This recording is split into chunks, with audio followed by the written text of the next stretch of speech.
YouTube? I am back with another video, and I have a special guest. I would say one of my favorite cast members of Chase LA, Hershii. You're live on the air. How are you doing? I'm doing good. How you doing? I'm doing great. I love you on the show, by the way. Thank you. I love you on the show. You're confident, your style, when you dress in drag, you're just an amazing, just beautiful. Thank you. Beautiful. So I just want to be messy. How did it feel when Official King Payne said that drag queens don't make money? Because I was offended, but how did that make you feel when you heard that statement?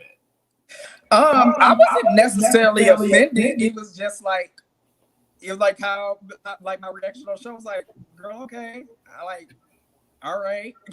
At that moment, and there's no shade to King Payne because we cool. But at that moment, it was like we had literally like said maybe a total of 5 sentences to each other. So it was kind of out of nowhere. So I was like, all right, well. Because let's talk about the finance that goes with doing drag. First of all, it's expensive because you gotta get the makeup, the hair, the look. It's very expensive. I tried to. I'm like, shout out to you all to do it. But what is the gain of the money? Do you go in there and you make a lot of money? Like, what is, for people that don't know, how much money can you make doing drag? I mean, it varies from venue to venue. So I've done venues where I walked out the room with $300 to $500. I've done venues where I walked out the room with $27. It just depends on how good you are and what you give into the crowd. And then it also depends on like what type of night it is. Do the people got money? Are you at a college? Like it's a whole bunch of stuff that goes into play with it. I consider myself, especially here in California, like a mid-tier girl. So like I ain't just getting started, but I'm not making the like hundreds of dollars that like the top tier names out here will make. So I can leave a show with a good like $150. I've never left a show in the past like year and a half without $150 in my pocket. Wow. Okay. And I've always say like it all depends upon venues because I've known some drag queens that deal with the white people that will really give compared to some black people. I've been in some white clubs. They love the drag queens. They give good money. Have you had that experience in California compared to the white, compared to black, or is it the same? It's the same. It's more so region. I would say in Los Angeles, I would say the South appreciates drag more than being here on the West Coast. Okay. There's more of an appreciation for like the performance and what you put into the show. Out here, they like it's more so, have you been on Drag Race? I want to see you do a split and kick. I couldn't do a bat like out and like if I would go back to Atlanta, I feel like if I would go to a Dallas, North Carolina, or something like that, I feel like I could do a nasty little ballad and still get tipped down like I would get tipped out here and doing my like kicks and twirls and stuff. And I don't even get down like that. Okay. Like, my drag mother, she splits backflips. She's part of ballroom, so she gets the money thrown at her. So are you going to start learning to get to that, doing the backflips, doing the flips, the vogue, are you going to start training to get to the next step? Like I would like to do a little something, but I don't want to get my performance to the point to where I rely on that to get tips. I don't want to do that. Okay. I appreciate drag too much for it to be. I appreciate the art form too much to boil it down. So here's me doing the split, and I mean, no shade. Like I don't gotta do that. I get my money regardless. Okay. Listen, when I look at you, you're very likable on Chase LA. You make your statements. You're not into the mess. You'll get your little reads in. But on this show, how did you get on Chase LA? I think I was actually the last one casted. Okay. I was, long story short, I had just finished watching like Chase and Dallas, they reunion. This like around this time last year. Okay. And it just hit me. I was like, I wonder if they got something going on in Los Angeles. Let me just see what they got going on. So I literally went to the YouTube page, and that's when they said they had they were taking auditions. It's coming soon. So I just followed Dario. I followed Q. I followed the other producer, Blake. She was there at the time. I followed her, and it was actually Blake that reached out to me, and saying, "Why did you audition for the show?" I was like, "Oh, it's cool. I'll wait till next season. It's whatever." She was like, "No, send me in the tape." So I woke up the next morning, sent in the tape, and I think by the next week I was casted. Wow, that's good. Yeah. When because you have a job, your career doing drag. Have your business? Have you gotten more business? I know it's COVID, so how is it now with business of you doing shows? Is it back open? Like California's been slow with the open. Like so, Okay. all the girls that's been working here for years are getting their work. The ones like I feel like I still kind of just got here. So all of us, all the younger ones, we haven't got back to working as often as we used to. Okay. So when do you expect to get back to fully work? Is it another year or two? Do you have it a time frame? When would you get back to fully? Maybe a couple of months. Okay. I'm already working in Santa Barbara. I work there like every other week. And that's about an hour and a half away from here. And then I have a show in Victorville, which is about an hour and a half. I work outside the city a lot too. Okay, because I had someone just ask me a question in here. They said, "Have you performed in San Francisco?" No, but I would like to. I haven't been that far north yet. Okay.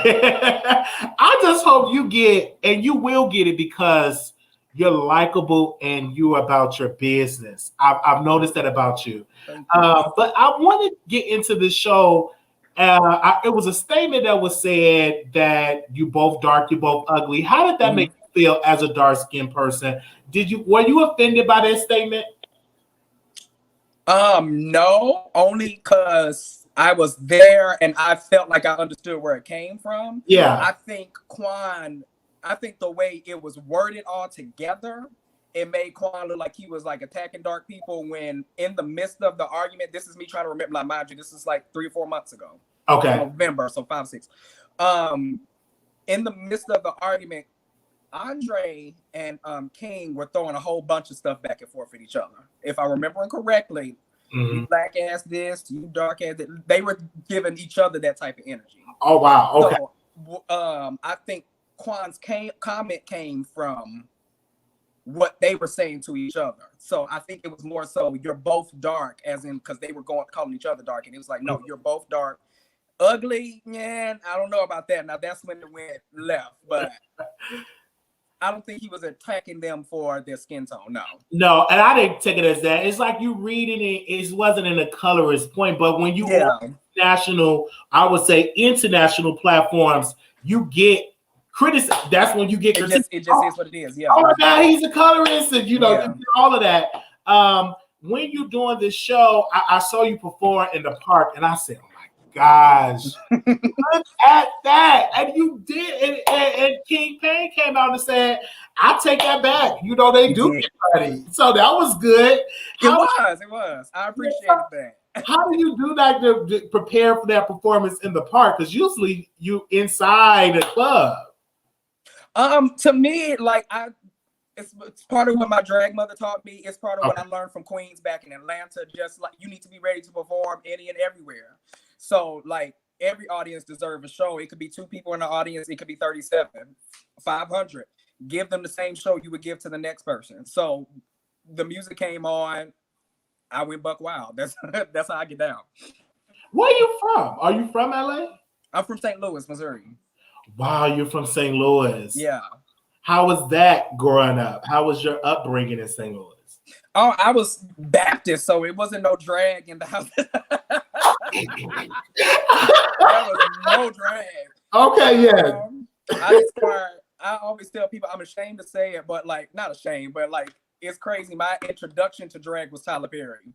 Wow. I saw him doing the wigs and all this stuff. So I would go around making jokes about it, but that was like my soft entrance to it. Like, I could be funny because I wasn't getting slack from my mama or my grandparents or anything like that, because I was funny.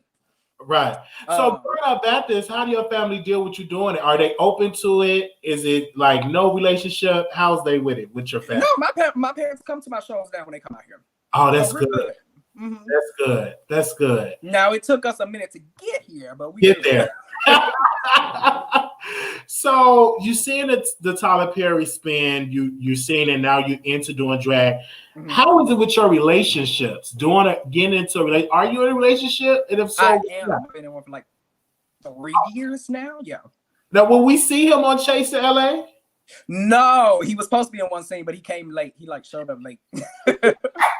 So he's okay with you doing Chase LA. He's okay with you getting all of this publicity. Yes.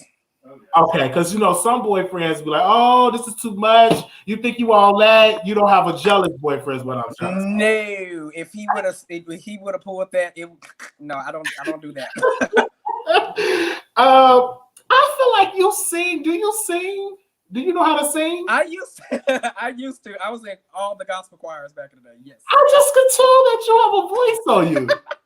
Have you ever thought about getting Where you get that from? Just your voice, your tone. It's your tone. And I'm like, and then you say you was Baptist, so I was like, you know damn well you go him. But have you thought about getting back into doing like music, getting into doing music?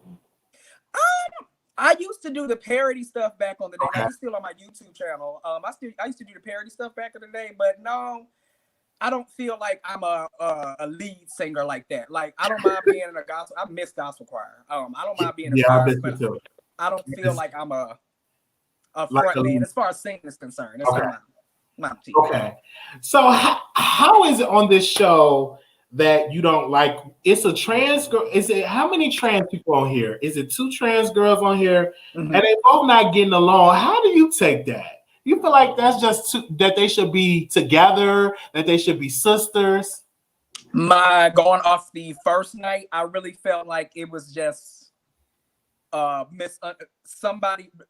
I think what happened between Jayla and Alicia was a misunderstanding that blew up. Okay.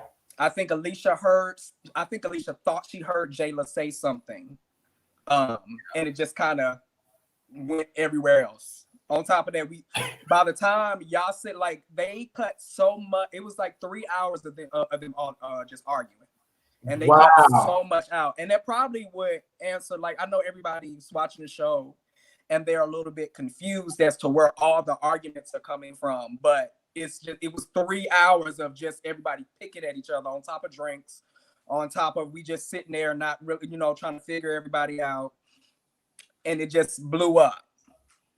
Because we're talking about Chase LA, so if you all do not know, it's a show that is on YouTube on Chase Reality. Make sure y'all go check it out. We review it every single week. When I was watching that at first, did you agree with Iyanla Vanzant review of the show? Because she gave, she pretty much read the show. So how did you respond to that? I feel like her delivery was over the top. I do feel like her delivery was over the top, but I understand where everybody is coming from. Because to me, there's no shade to Q, because when it comes to my story, Q did a good job in producing my storyline and making sure I was good and comfortable with telling everything that I wanted to tell. I think the only problem with the first episode is that there was not enough of the LA cast and too much of everybody from the past. And it's no shade to the Power of 3. It was the pass the torch moment. I get it, but I do feel like we needed like an extra 30 minutes of introduction, and then maybe more of like where some of the arguments started, and everybody would get where the frustration is coming from, where we are today. Because how I look at it, some of the cast members are getting lost. Like in the first episode, some of them like, girl, why are you on the show? Yeah. I'm not gonna say no names. Because it's like the Power of 3 dominated the first. Then the argument is like your storyline is very whoever produced your. They really love you because everything was put together to the T. We knew what you did. You saw what you did, and you picked up the money. To Q's defense too, everything that's happening so far has been consistent with what we filmed. It's been in the order of how everything is happening. So if they haven't, mind you, this is me being on the show and watching. If they haven't given him anything up until this point, that means he had nothing to put on the show yet. Right. And my thing is this: you have to be prepared. And some of the people on the show, oh my gosh. They say they do these things, honey. I would just say this. I work for Beyonce. I work for this. If you just was in the video and just in the back somewhere in the corner, don't just say you work for Beyonce like she just had your number and all that. I get what you said. I understand that. But if you just in the corner, we don't hardly see you, baby. You gotta freeze it at a certain time stamp to see you there.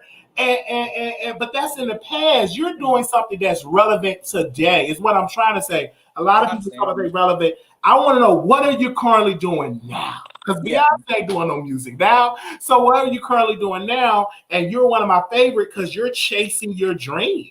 Yeah. And Official King Payne, no offense towards him, when he was talking to the girl in the studio about her doing music, they just sit there drinking and gossiping. I'm like, get to produce it. And then when she got up and sing, no offense, she should have just stopped. She just, you know. Right. I like her song. Vocally, it wasn't the best. They sat there, honey. I'm thinking I'm about to get me some Jennifer. But she's chasing though. She has. I mean, she had it, but it wasn't the best. All that talking should have been give it a vocal coach. You get your vocal coach, vocal development. Then release. Let's see a process with it. But I just think that she's getting lost because she's arguing. Let's focus more so on your music. I want to see her chase that more with a vocal coach. Just in my song too. And I want to see some more. So I want to ask you this question doing Chase LA. Do you get upset when people say, girl, sit down, you ain't on television, this on internet, girl, y'all act like this on TV. Do that offend you when people say that? Absolutely not. The reason why I wanted to be on the show was because of the foundation that Chasing is setting. It's a brand without a network, and it's doing numbers, and it's Black, it's LGBT, it's for us, by us. I wanted to be on the ground level. That doesn't bother me. When people start getting in the comments, you're not on TV, y'all doing too much, you're still watching. Absolutely. So, and the girls that's on TV watching. Absolutely. Like, the show is doing its numbers for a reason. So I get everybody, everybody's going to throw their critiques, but let's not act like we don't know what the show is doing. Absolutely. And I could definitely see this on television, on the Zeus Network, because it's just definitely there. He does an amazing job. Adonis, thank you, and Q, whoever is behind this, great. What do you like to see more from the show? What do you like to see more from the show? What would you like to see more? I agree with some of the people. I think I want to see more chasing, which I do think we're going to see. I just think the storyboarding and everything needs to be played out a little bit better. I would have rather seen more of us the first episode. I think honestly that would clear so much of what's going on right now, like what everybody's confused about. If we got more of us and more of what we were chasing when it started, it would have cleared all this up. Absolutely. And I want to see a bigger budget. Like they put a cute coin behind our season, but I want to see a bigger budget for Chasing because I know we can do it. Absolutely. And LA is what it's got. There's some incredible people on the cast. I want to see more of Jeremy. I don't see I'm like, girl, right now you just get you sexy, but baby, and like, damn, when you gonna get it to me? And please don't talk about who you fucking or is they fucking like that's and Hawkins and see. Okay, yeah. I'm glad I can look at you, Hershii, and just give my life because some of the other stuff I really want to read, but I'm gonna just hold back. But I don't want to be like, yeah, I think they fucking like how's that Chasing? Because child, you in your 30s, going your 40s, it should be your dreams should be sort of chasing dick and ass. I mean, that should be in your 20s. But when you get to your 30s and to your 40s, it's about chasing your bag, not who you fucking.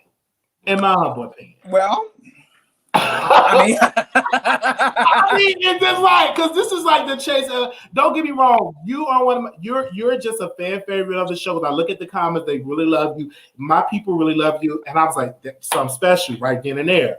Do you feel like Official King Payne is over the top? Is he like a character? What's your thoughts on that? Because King Payne is, I do feel like on the show he's a little bit over the top. I'll say that, but King Payne is actually a sweetheart. Like he's actually a teddy bear. Like I've got to know him personally outside of the show and outside of filming. King Payne is actually very sweet. But But also on top of that, like what you give the camera is what you give the camera. How people perceive you is how the people's going to perceive you. So you can't get mad at how people are looking at you when that's what you gave to the cameras to film to begin with. Right. And of course, people is talking about Van Zamp, about what she said. Look like they wanted her mind and they set up for King Pain. One thing that I like about King, that was a read. But King Pain, for me, I feel like we're getting more of his personality that I've never seen his personality. Now I'm learning the man is a business owner, and I have a newfound respect for him. It gets lost when you over the top, girl wasn't see, and then the other one talking about, oh my God, which one is it, friend? When he said I'm non-binary, that was funny. I was here for the arguments, but it's just like, that's what I keep saying. I really feel like if we had more time to like filter out who we were, all of that would have been, because everybody keeps saying, "Oh, I'm over the drama," and I was sitting this morning like watching some of the old seasons back. I'm like, well, hell, all the seasons full of mess. All of it. Girls get over it this season. It's no different. They say it all the time. Oh, too much drama. We want over it. And then when y'all chase y'all dreams, and if some people are singing, they be like, next scene. Exactly. You know, so that was my biggest concern on the show. I'm like, these people are gonna call me boring, like, because I'm not, for the most part, like, I'm friends with everybody. Like, I just got to know these people, so I'm not in all of that. But the camera love you when you get in your dress. Oh my gosh, the camera love. You're good with the camera. Love you. I would love to see you in drag on the show they just produced that just came out with Reese G, The Conscious. They just released the show. They talk about Chase and Chat. Yeah, Chase and Chat. I'm like, Hershii need to be in that on drag. Needs to be on that show because some of these other girls ain't really got. You just have something special, and I see it. And just do everything. Like I'm really here for it. Like, what do you see yourself in the next? My last question, because I know you all day. What do you see yourself in the next 5 to 10 years? What do you see yourself doing? I definitely see myself as the winner of Drag Race in the next 5 years. Yeah. I'm gonna be a dad in the next 5 years. Next couple of months. Have a house. I'm writing a series, like an online series. I'm still working out how it's supposed to be, how it's supposed to work out for me, but I'm writing. Yeah. And then I definitely want to be touring. Like, I want to be touring all over the country. Like, outside of Drag Race, I would like to be touring like all over the country, specifically in the South, just showing off my drag and giving other queens that like are coming up opportunities to get in front of a whole bunch of people so they can get their names and personalities out there. That's what I see myself doing. Yes, I would love to see you in Dallas because you'll do great here. Yes, because they love. I go to some of the drag shows here, and I love supporting because I understand the work and the money that you spend to make it in. So thank you so much for coming on the show. Where can people find you? Your information, your Instagram, and all. On TikTok, Instagram, Twitter, all of them are Hershii Liqueur, HERSHIILIQCOUR. Yeah, so I'm going to drop your Instagram link in the chat so they can follow you on Instagram. And I just want to say thank you because you were on time. I thought I was going to be a diva. But because, some of these girls got managers and my manager, I'm just going to be tardy right now. Can we reschedule? You were on time, so I love that. Thank you. Being late is not my thing. I'm sitting here by my phone like at 6:30 waiting for it to start. Yes. Anything else you want to share before you go? Any other project, anything that you're working on that you want to share? No, I just want to tell y'all to keep on watching the show. I know it's a lot because these first 2 episodes, but give it a chance. I promise y'all are going to love us by the end of it. Thank you. Thank you so much, Hershii, for coming on. Thank you. Thank you. Bye-bye.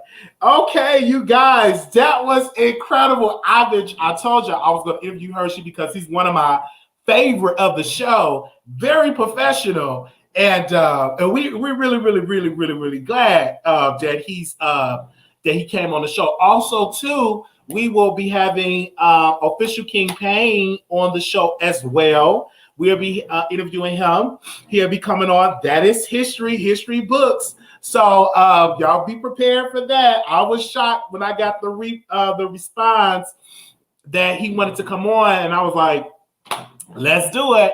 Because one thing that I learned, I think Jay Salee said this: you have to take your emotions out of business and what is good for business. And this is one of the hottest shows on the internet, Chasing LA. And so I interview everybody that want to be on the cast, that's on the cast, that is actually doing something. So he's definitely going to be on the show. Okay, so we are live, and I want to talk about our first topic of the day, Claudia. Many people were dragging her. Of course, I'm social media friends with her. We talk time for time on Instagram. But she did an interview, and doing an interview, she said that Kanye West was trying to flirt with her while she was with Kim. Then it came out, she said, no, I did not say that. I did not say that Kanye West was trying to mess with me when I was when he was with Kim. So this is what she wrote on her social media. So I can see that. I know some of the people were dragging her in the comments because I posted in the comments, and some of the people was like dragging her all down in the comments. Let me see if I can pull it up. Okay, this is the Instagram. She said this. She said, if I ever do any interviews again, don't ask me shit about anybody else but me, my career, and the projects I'm working on, period.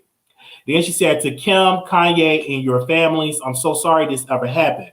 I never wanted to cause any of you any harm or stress. I'm furious about this whole mess, taking a break from my own sanity.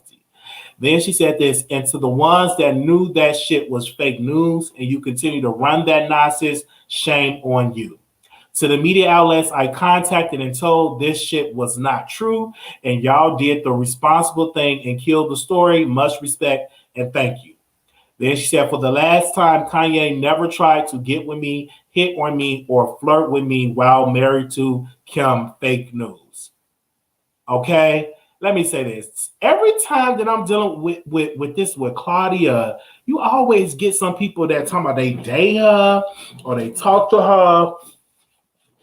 All this. Then you have the other thing. You had Gary, what was that? Gary Owens' wife, a girlfriend, was talking about that she helped her to cheat and all that. It's always something dealing with that. But I think what Claudia have to understand, and like I told her, you have to be very cautious on when you do these interviews, that they do these different sound bites, and everybody is not going to do their due diligence and just give the full story. It's about what's trending. Oh, Claudia said that Kanye tried to talk. As I look at the clip, that's what I got semi from the clip. But if you look at the full context, no, I'm gonna just take her word for it. But she has to be very cautious when you're doing that. People just say, "Hey, what are you doing?" They do it so they can go viral. You're not gonna get people on there just to ask questions and all that. And but what Claudia does, she do on these interviews. She get in these interviews. She be talking and they be asking different stuff. And sometimes I think Claudia sometimes forget what she say, because when you go back to the clip, I'm just saying, when you go back to the clip, it seems as though that she did say that Kanye tried to talk to her when she was with Kim. If you go back and watch the clip, I don't know if I have the clip saved. Did I save the clip? Let me see if I saved it. Give me a second if I can just do it. Or if somebody have that, send it to my inbox. Or you could DM it to me on Instagram. Do I have that? I don't think I have it. I don't think. Nope, I don't think I have it. Okay. No, I don't have it. But if I did have it, I would have posted it on there. But anyway, we're going to move on. Now, we want to give a special shout out to none other than Soulja Boy. He have a number one. Let me see if we can pull him up. Let's screen share this. He got a number one. She make it clap, clap, clap. Okay, it's actually number one. Let me see if we can pull that up so we can play that him. Give it his number one. Let me do it again.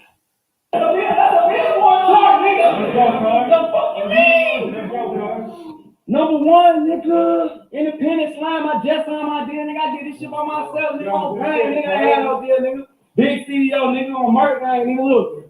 Look. That's a billboard chart, nigga.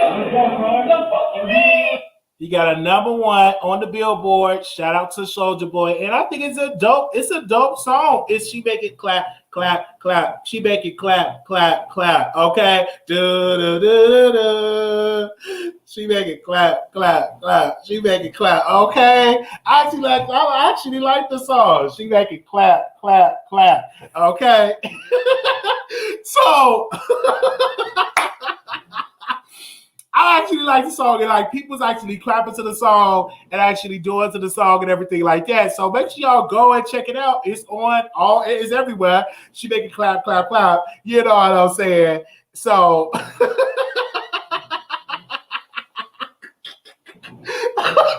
so I actually like the song. She make it clap, clap, clap. I think the song is hot.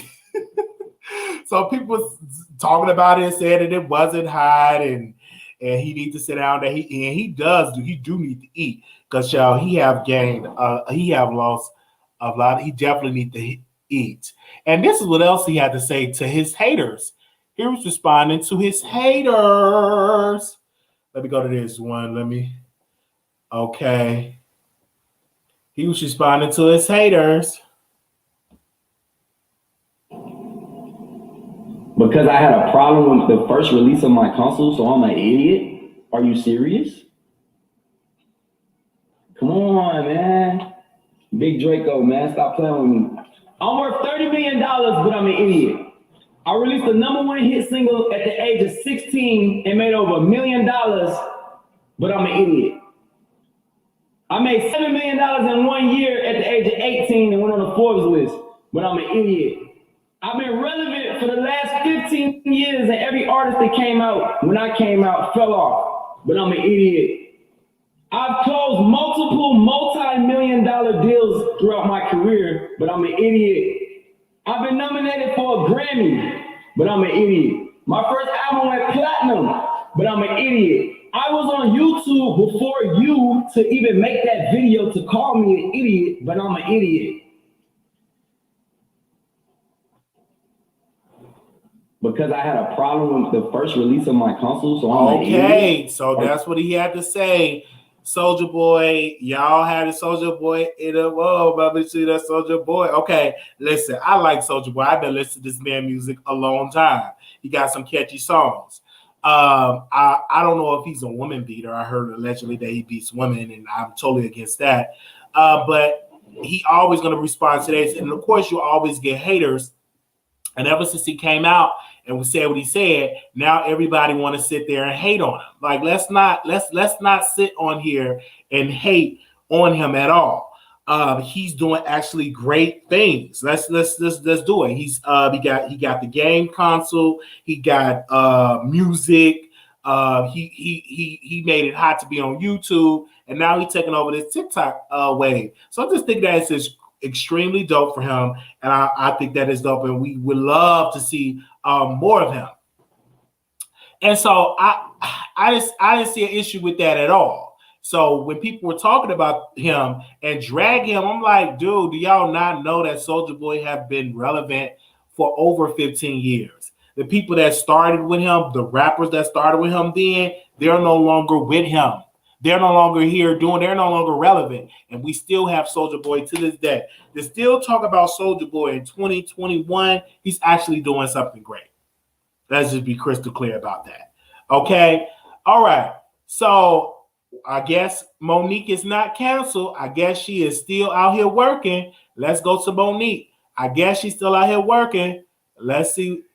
Hey, my sweet baby. Let's go to Monique. Hey, my sweet baby. Hey. It's been a minute. Hey, my sweet baby. Hey. I missed y'all. So listen, I got to share something with y'all. It has been over 30 years since I've been walking on stages doing stand-up comedy. And stand-up comedy has always been my first love. Like when people say, what do you rather do, this or that?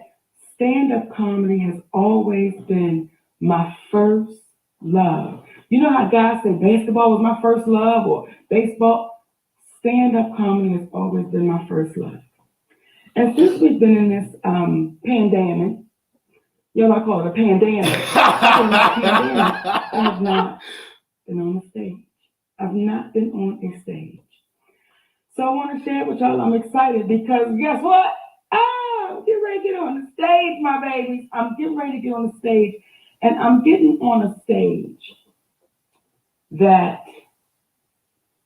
played such an important part in my comedy career because I played this place often when I first got started. And it really helped me build my chops. And they've relocated, they've remodeled under new ownership. And I have not played Uptown Comedy Corner. I know it's been well over 25, 30 years. So on May 14th and 15th, guess what, y'all? I'm going to be at Uptown Comedy Corner. 2 shows on the 14th, 2 shows on the 15th. And when I tell y'all I got butterflies in my damn stomach already, I have butterflies in my stomach already. So I'm excited because it's like going to see your old flame. You know what I'm saying? Like you ain't seen them in years. I'm coming to see my old flame. And I hope y'all come out and share that experience with me May 14th and 15th. Uptown Comedy Corner in Atlanta, Georgia. And if you're not from Atlanta, Georgia, guess what? Fly your ass in. If not, drive your ass in. Make it a whole weekend. Make it a girls' weekend out. Make it a fellas' weekend out. Make it a couples' weekend out. Just make sure you make it on out. Uptown Comedy Corner. Atlanta, Georgia. It's going down at the Uptown, May 14th and 15th. Now I got to tell y'all something else. I'd like to tell y'all. May 28th and 29th, I'm going to another comedy club. And this comedy club is named Chuckles. Black owned, black operated, and they made it through the pandemic. Did not have to shut their doors. So y'all know I'm proud. Y'all know I'm proud of Mike and Prescott because them brothers made it through. So May 28th and 29th, I'm going to be in Jackson, Mississippi. Now I want to tell y'all something about Jackson, Mississippi. Do you know when I was in about the 4th or 5th grade, maybe the 4th grade, we had a spelling test and Mississippi was one of those words on the spelling test. Do you know how I knew how to spell Mississippi? You know how I knew how to spell Mississippi? I sang the damn Good Time song, M-I, crooked letter I, crooked letter I, humpback, I, Mississippi. So May 28th and 29th, I'm going to be in Jackson, Mississippi at Chuckles. Now, on May 28th, there are 2 shows. There are 2 shows, right, Sugar Cakes? May 28th, there are 2 shows, 7:30 and 10. Now, on May 29th, there are 3 shows, 5:30, 7:30 and 10. Now let me tell y'all why. Let me tell y'all why there are 3 shows on that Saturday. There's a matinee. We're gonna call this the matinee show, the 5:30 show, because in my mind, I said, listen here, you got some older tenders out there in the world. Now, like myself, I'm an older tender. I'm 53 years old. I like to come in, get it done, get out, get it, you know what I'm saying? Get my thing and bam. So we said, we're gonna do a matinee show. Then we're gonna do the show at 7:30. Then we're going to do the show at 10 o'clock. So listen, my babies, for those of you who have been asking, Mo, we want to see you on the stage. May 14th and 15th, Uptown Comedy Corner. Can't wait for that one. That's out by the airport. So if you fly in, you're not far. Fly in, get your hotel room. You're right there. It's right there. That's May 14th and 15th, May 28th and 29th, Jackson, Mississippi. And I'm going to tell you why it makes me a difference when I say black owned and black operated. Because I was a black owner of a comedy club. And I knew the struggles, baby. I knew what we had to go through from time to time to keep the thing popping and rocking, okay? Sometimes people had to bring in bottles of Coca-Cola for us because our machine broke. Okay, so I know what it means. I know how you have to do it.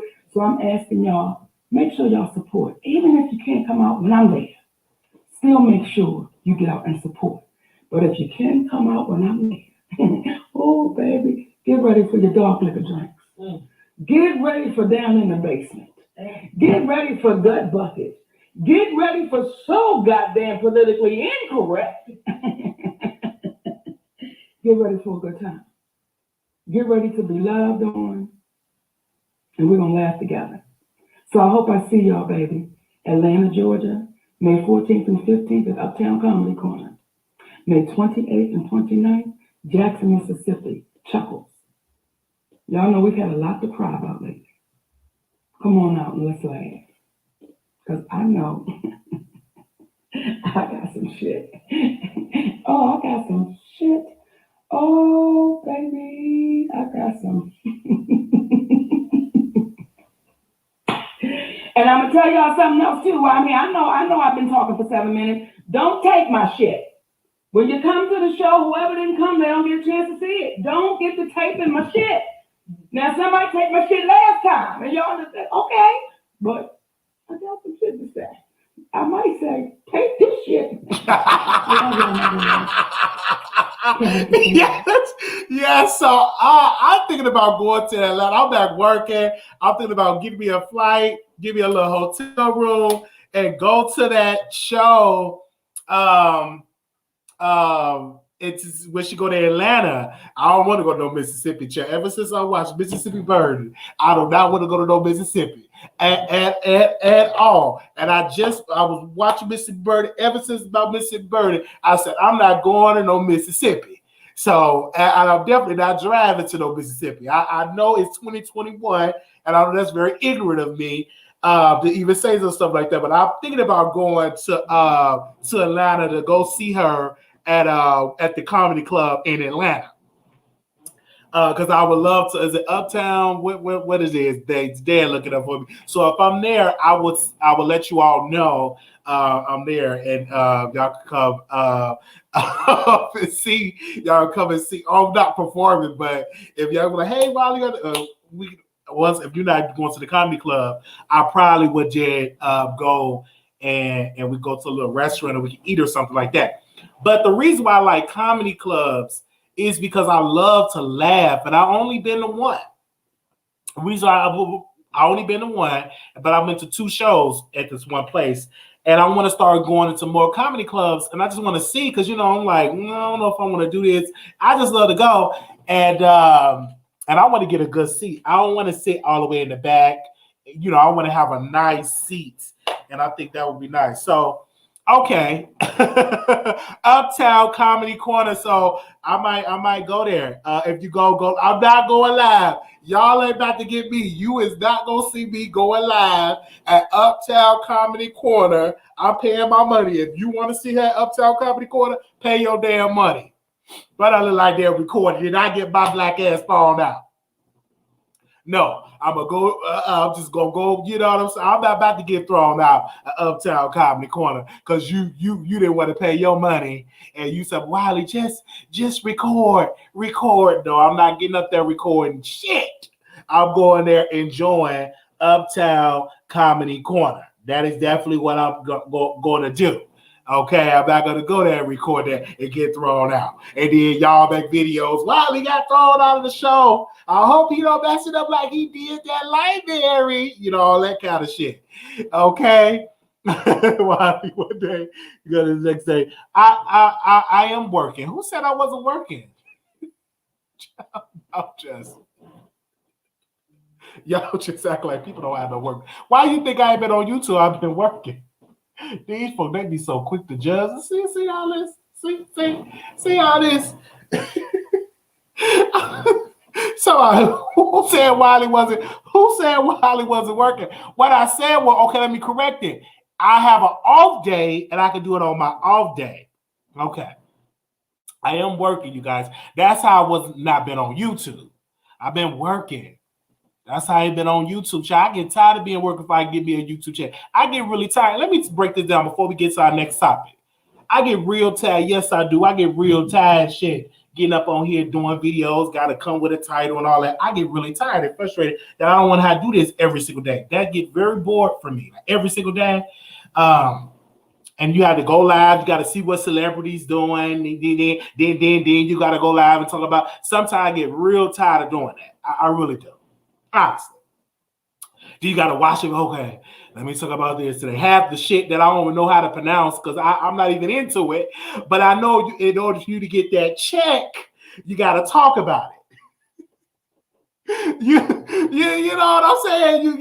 You got to talk. So maybe I need to travel more and all that type of good stuff. And I'm sorry, I probably said it, and it probably didn't come out right. But what I meant to say on my off day, I would love to travel more and just go to shit. You know what I'm saying? Because this is what I'm doing. And I told myself this. I said, when I'm working now, I am not going to just be working to pay bills. I'm going to be crystal clear with you all. I said, when I said, this is going to be my travel money. You know, I can just go here, go out of town on my off day, even if it's just for a day or something. I am not going to be working just to pay bills. That is out of my just to pay bills. I'm just going to work no, that ain't me. Okay. That ain't me at all. I want to go out and stuff like this. So if you see me in Atlanta, like, damn, Wiley, don't you got to go to work? Yeah, I fly out tomorrow. Got to be at work tomorrow. So that's how I'm going to be. You're going to see me travel more on my show. You're going to see me traveling more. Y'all going to see it. Okay, and I get my my last second dose of the vaccine next in May, the first week in May. I get that second dose. And I'm going to enjoy my life because I get tired of just being in an apartment.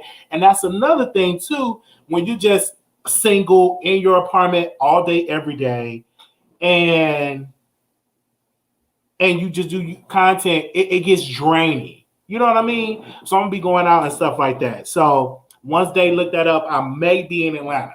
I'm going to be in Chicago later this next month. I will be in Chicago. I told my job, so I need these days off. I gotta see my family. I haven't seen them in a long time, so I'm gonna need these days off. And then she was like, oh, since you need these days off, is it okay that you just work these 4 extra days and I could give you those days off? So I got to work 4 extra days. So I'm working all this week just working. And then I get to get my days off for Chicago. I'll be in Chicago May the 20th through the 25th. I will be in Chicago. So if anybody in Chicago want to link up with me, we can find a little restaurant and link up there. Okay.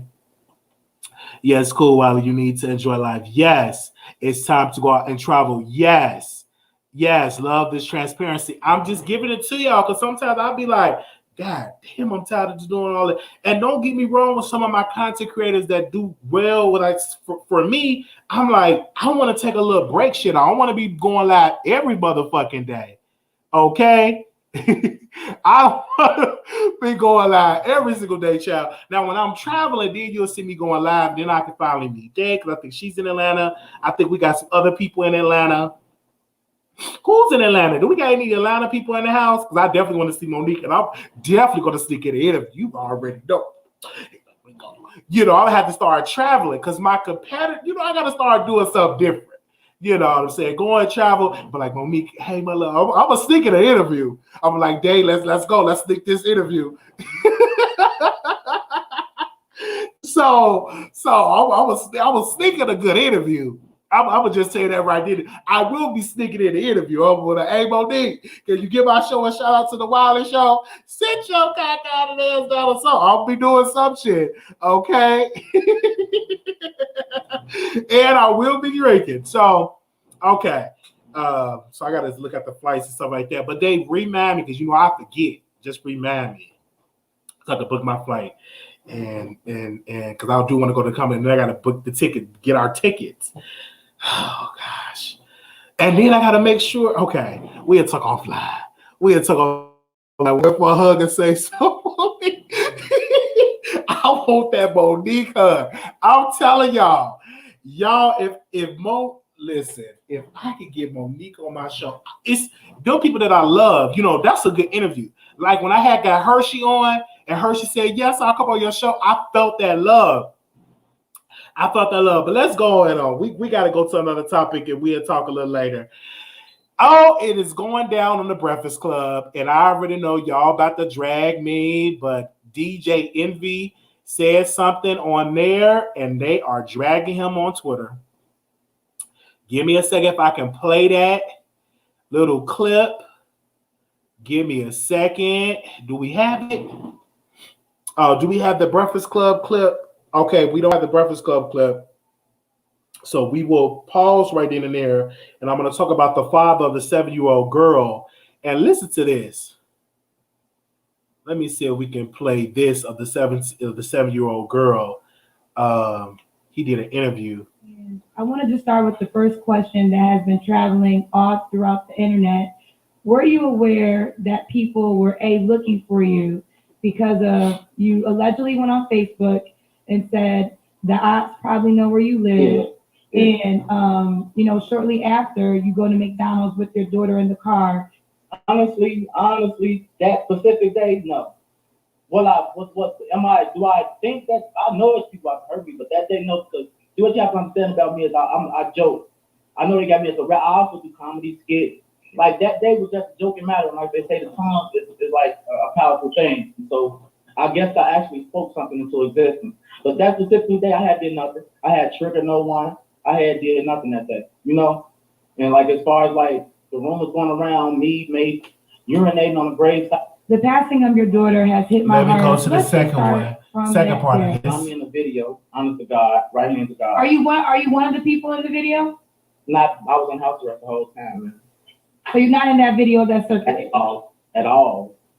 Okay.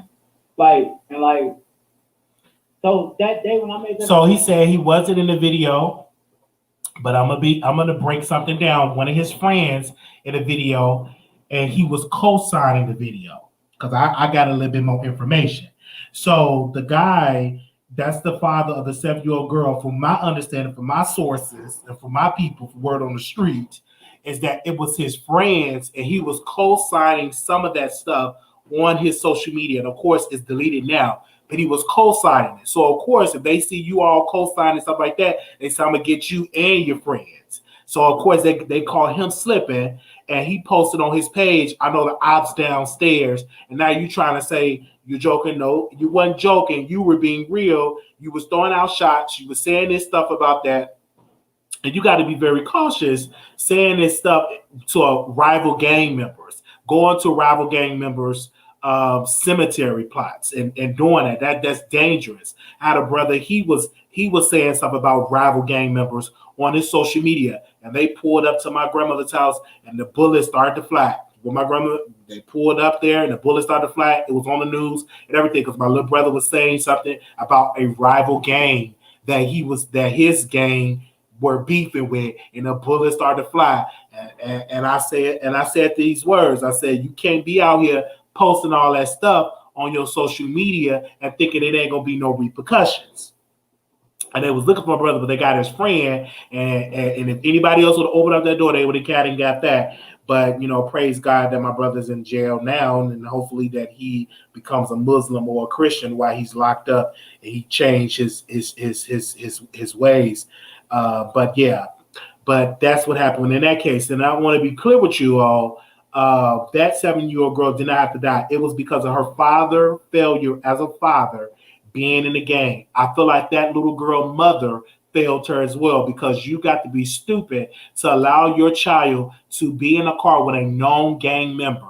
I'm going to say it again. You got to be stuck on stupid to allow your daughter to be in the same car, in the same house with a known gang member that is making fun of rival gang members.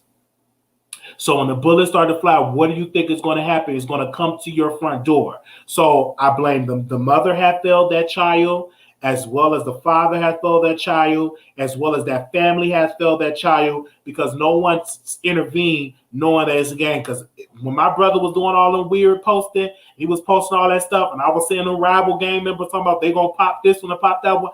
You ain't seen no Wiley on the block. They said, what? It's like I disappeared. You didn't see me on the block. You didn't see me going to visit Grady. I stayed far away. And I felt bad that, bullet holes all on her porch. I felt really bad. But I didn't go and see how she was doing. I just called, is everything all right? I was like, okay, then. Is you going to come down and visit? And the answer is hell no. Because she should be posting all this weird stuff. And I said, y'all shouldn't have them in the house. Y'all need to kick them out. And I stayed far away when that situation happened. But where's Black Lives Matter movement? I'm going to be very clear with you. Where's Black Lives Matter movement? They always talk about Black Lives Matter. Say his name. Say his name. Say his name. Say hands up. Where is the activist when this is going on? it's so much death that go on the black community and black on black crime. It's really high, and we're losing babies. 3-year-old. It was a post somebody posted on Twitter, and it was a thread of all the young kids that were killed by gun violence. I'm saying they were children. It was a couple of month-year-old baby. It was a 6-year-old. It was a 4-year-old. It was like a whole thread. And I said, where is the activists? Where's the marching? Where is the justice for these young babies that are losing their lives? Where is the protester? Where's the Ben Crumps? Where is the Al Sharpton? We saw Al Sharpton get on a jet. So can you get on a jet and preach some of these eulogies of these young black babies that are losing their lives? I remember there was a young girl that lost her life at the park. Michelle Obama, First Lady Michelle Obama, went to the funeral. But I said it would have been really nice if President Obama would have preached the eulogy of that young girl. I don't know if y'all remember her. She went to the inauguration, and she was her high school went there and went to the inauguration. And then a couple of years after that, she lost her life. I think it was in the park due to gang violence, due to gun violence. I'm saying. Okay. All right. So we're going to. I'm going to go to our next topic, and we're going to talk about DJ Envy, because you all did not get to see it, so we're going to make sure we play it for you all can see it, and then we'll open up the phone lines. Oh, damn. Because y'all already know DJ Envy from the Breakfast Club, so let me see if I can pull that up and talk about that. Give me a second. Okay. All right, so I'm going to play that. All right. Okay, we'll turn it off. Okay, there we go. Explain to me how a white man with an AK-47 can be taken without a police officer firing a bullet after he done murdered 6, 7, 8 people, but a 16-year-old girl with a butter knife cannot be apprehended without a bullet being shot. That is nonsense. They killed her because they knew they would get away with it. I'm not gonna lie, I must be a cool because I don't agree with you on this. Explain to me how a white man with an I do agree with you. Those people that walk around with them assault rifles and those white boys that they run around that don't get shot, they should get shot immediately. You come out with a gun, should lay your ass down. Not even a question asked. Yes. So this situation, my only thing is this: when the police pulled up, now you're talking to somebody whose father's a retired cop, right? Yes, sir. And when that cop pulled up, he doesn't know friend or foe. He doesn't know who called the police, right? Okay. He does not know. It wasn't like a sign. Understood. They got a call. Hey, I'm getting jumped. Somebody has a weapon, right? Okay. Comes out that car. He puts his hand out. First thing he says is, "You see that girl running towards the other girl with the knife up." Okay. Right? Police can use deadly weapon to two things: to defend himself and defend another person. Okay. He fired his firearm, stopping that girl from getting shot. Now, people can say 4 times, 5 times was a lot. That was a lot of shots. I do agree with you. Those people that walk around with them assault rifles and those white boys that they run around and take that any which way you want, yes. But his whole thing was to disarm that girl. And at first, I was upset. Why the fuck they shooting that woman? But then I had to sit back and say, let's say that was my daughter sitting on the back of that car and somebody was coming at her aggressively with a knife. She wasn't defending herself. It wasn't like she was defending. She was coming aggressively for that other girl. Well, she was defending herself, though. I mean, you can't do that. But I mean, they came up. And I hear that. But this is why I disagree with Dr. Umar. He said it was a butter knife. That was a real knife. That wasn't no butter knife. I agree with DJ Envy.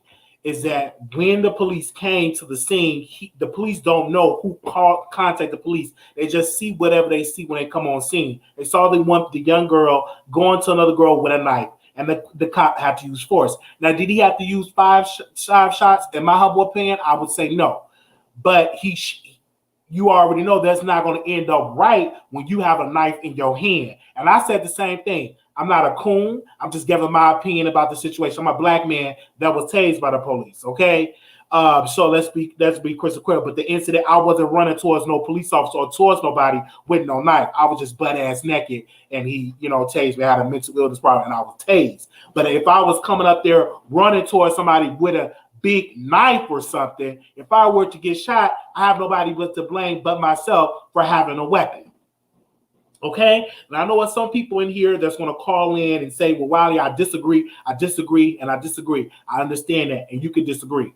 But what I will not take is to be calling me a coon or something like that. Like DJ Envy, you don't have to say, well, I guess I'm a coon. You're not a coon. You just have your opinion. And I'm so tired of people labeling other black people coons when they disagree with the mainstream theory of policing or the mainstream theory of Black Lives Matter. These populist series, they want to say, oh, you're a coon because you believe in that, or you're a coon because you believe in that. No, I have my own opinion, and I shouldn't be labeling no damn coon just because I just disagree with you. It's a problem that is going on in Black Lives Matter, in my humble opinion, with the organization. I just feel like it's just not right. It just don't look right when y'all up here getting multi-million-dollar homes and houses, and you got Tamir Rice's mother saying, hey, where my justice at? Where's Black Lives Matter? Or when you get the other guy that's out there in Ferguson, they're saying, where's my money and stuff like that. I just like, it just ain't, you may can afford it. You may own a different salary. You may own this, but it just don't look right for the movement. It just ain't the right time. Sometimes you could be tone deaf when you're doing shit. And I feel like the people, the lady, the co-founder of the Black Lives Matter movement, she's tone deaf to go and get all these type of properties. It just don't look right to get all that stuff. That's one thing about Dr. King. He did not, when he went to Chicago, he lived in the poorest neighborhood. He went where the people was at. Because if he would have went out to the multi-million-dollar neighborhoods and he supposed to be preaching social justice, the main thing they would have said about him, they would have said he's stealing money from the movement. Look how he's living all high and mighty. When he went to Chicago back in the 60s, he went in the poorest of the poorest neighborhood. And people's like, oh, you really gonna do this? He had no right, because it's just the right thing tone-wise to do, in my humble opinion. And also, too, I feel like if you're getting millions of dollars, some of that money needs to be going into investing in finding these killers of black bodies, of black boys and girls that are getting killed. We need to start putting money up to say, let's find out information. If you're getting $85 million, start putting money up for people can start speaking and cooperating with the police, or going in the neighborhood and saying, oh, have you seen anything? Have you heard anything about this little girl killer or about this young boy killer? Instead of you getting multi-million-dollar homes. That's just my opinion. Okay, that's just how I see it. I know we got almost 200 people listening over here, and I think we got a couple of folks on my Facebook that are watching. That's just how I see it. I may some of y'all may disagree, but I will open the phone lines and allow y'all to speak on it as well. Okay. All right. I got let me see. It was another topic that I wanted to talk about while we getting these phone lines open up. I was listening to Roland Ray. He got a song out, Purr. I guess he mad at somebody for trying to take his song or take his purr. And he has some stuff to say. Let me see if I can pull that up. And we're going to get these phone lines open up. And I actually like the song. The song was a cute song. I got to learn how to do TikTok, you guys. I still don't know how to use it. Probably got to ask my niece, how to use TikTok? Let me see. Shit. She wanna hop on the track with Young Miami and JC because she know her shit ain't set. All right. I don't care if she hop on a track with Foxy Brown. Oh, stop playing so much. She wanna hop on the track with Young Miami and JC because she know her shit ain't selling. Oh, stop playing so much. All them three girls, all E. coli, JC, and Carisha, they is all under management and labels. All the labels help boost themselves up in radio plays. I had no radio plays, and we outsold her original version. Stop playing so much. I am the remix. Oh, but I'm the mix and the re. Fuck you talking about? Y'all be so lost in the sauce. Oh, I hate it. If she need new friends, just say that. Oh, but I hate it for her. Bye. Ooh, Lord, I looked at that man's face. I didn't want to put it on camera, but he said it's a remix, that he is the mix and all that type of stuff. We hear that. Let me get into DMX. See, this is why you need security at funerals, and this is why you need the FOI from the Nation of Islam to work some funerals, because this would have never happened. But one of DMX friends got up there, and let's look at this ghetto exchange at this funeral. Let me see. Let me screen share this. This is why it's very important. Everybody ain't meant to be on the program. This is why you got to have security. This is the main reason why you have to have security and stuff like that. But this man decided to get up there. He wasn't on the program. And let's see. Hold on. One, just that one. I told him a story that happened to me, and he was a part of that story. He was a part of that story. And my name is Jungle, by the way. So I'm letting y'all know for the ones that don't know me. All right. Here's what I'm going to do, brother. Brother? My brother. Over here, my brother. First of all, no. There's order. There's respect. Yes. You violated order. You violated respect. All right? You disrespected my house. You disrespected my house. You tell me? Regardless of how good you think what you got to say is, you disrespected my house. You should have been cut off the program. God bless you. Get your ass off the goddamn stage. Your ass ain't on the program. Get your ass off that goddamn stage. Where was the security at? You know damn well you up there do all that goddamn speaking. That's why they got you high off the cocaine, probably off the house, that coke or heroin up there on the stage. You know you're not supposed to be up on the program. You know you ain't on the program. The most ignorant, you will find some most ignorant people just have a funeral and have security there. Don't you just up this doing you want to be on TV. You probably even know DMX. That's why you weren't on the program. Child, I'm just looking like, what the hell is that man doing? And my name is such and such, by the way. Who gives a damn? Get your man off the motherfucking stage. You ain't on the program. But that's what they do at Black Funeral Show. They had just get up there. If you don't put them on program, they had just get up there and dare you to say something.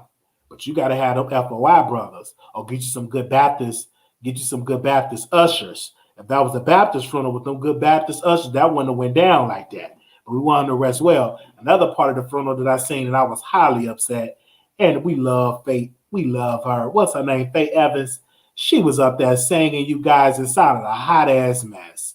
If you're gonna sing a gospel song, make sure you be on the right key. She sounded a hot mess. Oh my God. It wasn't even the right song. Everybody can't sing Jesus is what's the name of the song? He brought the sunshine. Everybody can't sing that song. Everybody ain't got the voice of gospel. Just get up there and sing your R&B records. But she sounded a hot ass mess. Probably was drunk and whatever else. What the hell you get up there and try to sing that song? They could have got Kiara Clark Shear or Kiki Shear up there to do a better job than that. Nobody told her ass to get up on there and sound a hot ass mess like that. In rehearsal, all it said, sis, don't do that. That ain't sounding right. That ain't your song. That ain't your song. You could have just sing that song. Do.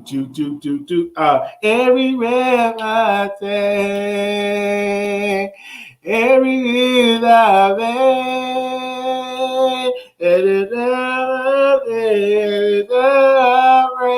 I'll be missing you. That's what you should have got up there and sang.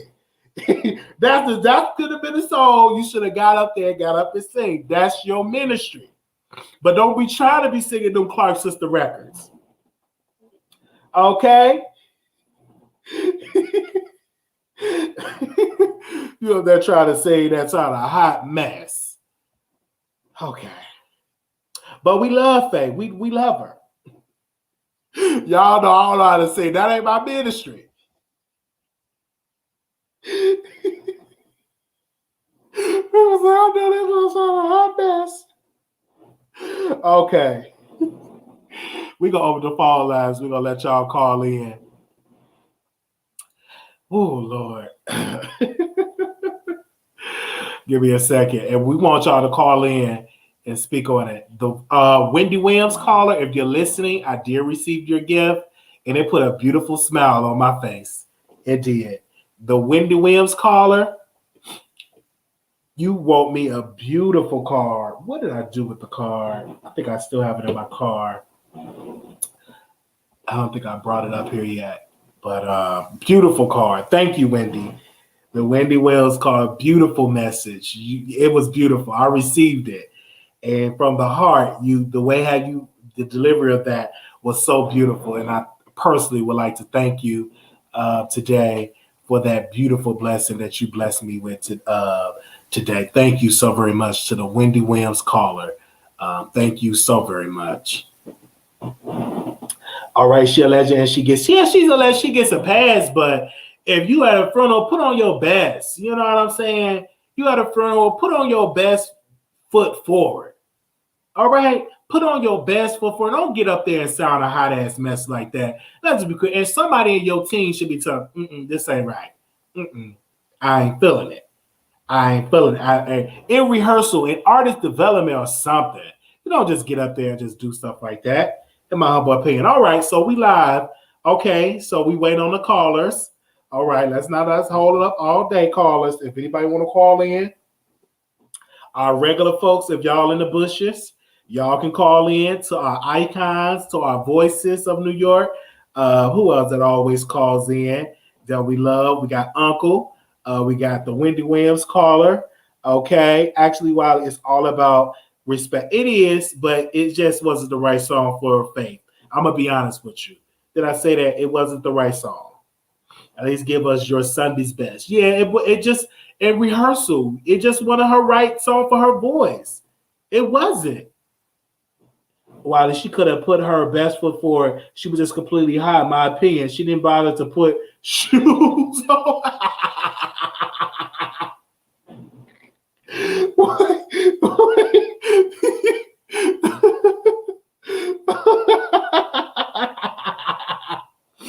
Oh, Lord. All right, so we're going to bring this show to a close. We don't have no callers today. Okay. I guess our callers are asleep. And then some of y'all be trying to call in when the show is over. Let me tell y'all this before I go. I was going with the show, and I got all these callers, and they was like, Wiley, I want to make a statement about this. I said, ma'am, the show is over. Oh, Lord. And then she called back again. She was so mad. So we had a whole little show when it wasn't even recorded. I said, what in the world? She was so mad. And I said, just, get on the text list so you can have. So I just gave that woman her moment because she really wanted to give her thoughts. And we had a beautiful conversation, and it wasn't even on YouTube. But I just let that lady have it. I just let that lady have her moment. Whatever she is, we talked for a good 30 minutes. And I wish she would have called in on time. It'd have been great. Okay. 3763, calling you on the air. Hey, Wiley, can you hear me? I can hear you loud and clear. Yes. Okay, great. So first of all, I want to say, as I always say when I call in, I absolutely love you, and I'm so very proud of you. I've been watching you work for a very, very, very long time. Thank you. So that's one. Two, I absolutely adore her. I've only caught the first 2 episodes of Chasing LA. And I get what everybody is saying about the power of 3 shouldn't have been there or whatever. However, we have to have an introduction because a lot of the cast members to me, all of the cast members are brand new. We don't know who they are except for the official campaign. And let's keep it real.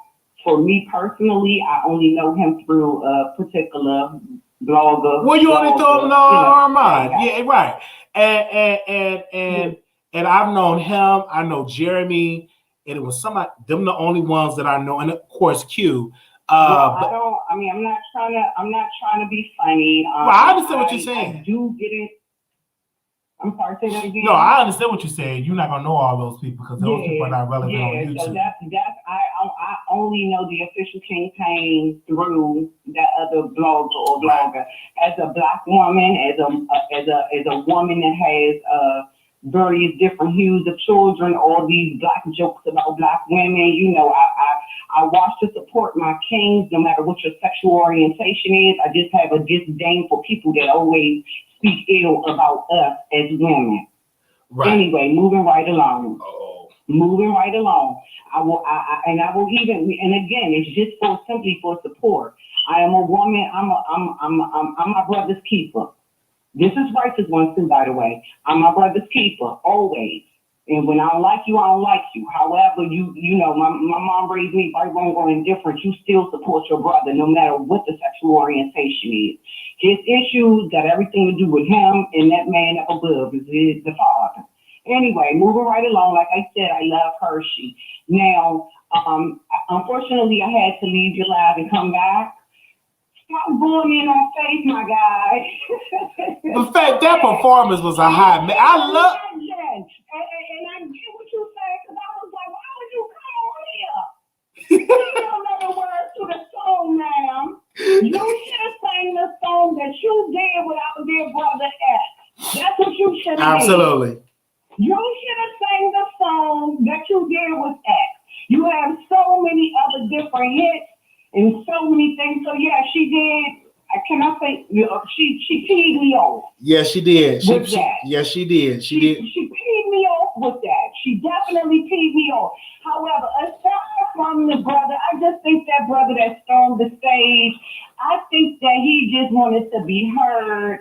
I think that, you know, he was sitting there. Maybe somebody in the family did tell him that he was going to be on the program and he realized he wasn't. I don't know. None of us, the public, we don't know. We don't know because we weren't there. We don't know what was going on behind the scenes.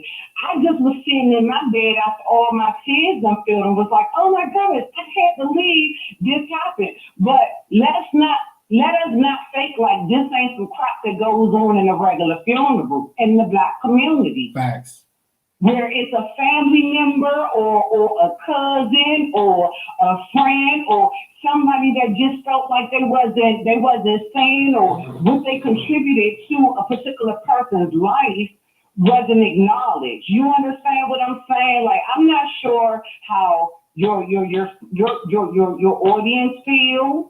Because, like, with you, Wally, I feel like you're my little brother. I really do. Like, I don't know you personally, but I do. So even if I don't watch your live, that's what I'm going to do. I'm going to hit that like button. I'm subscribed to you, and I unsubscribed from many, many, many people.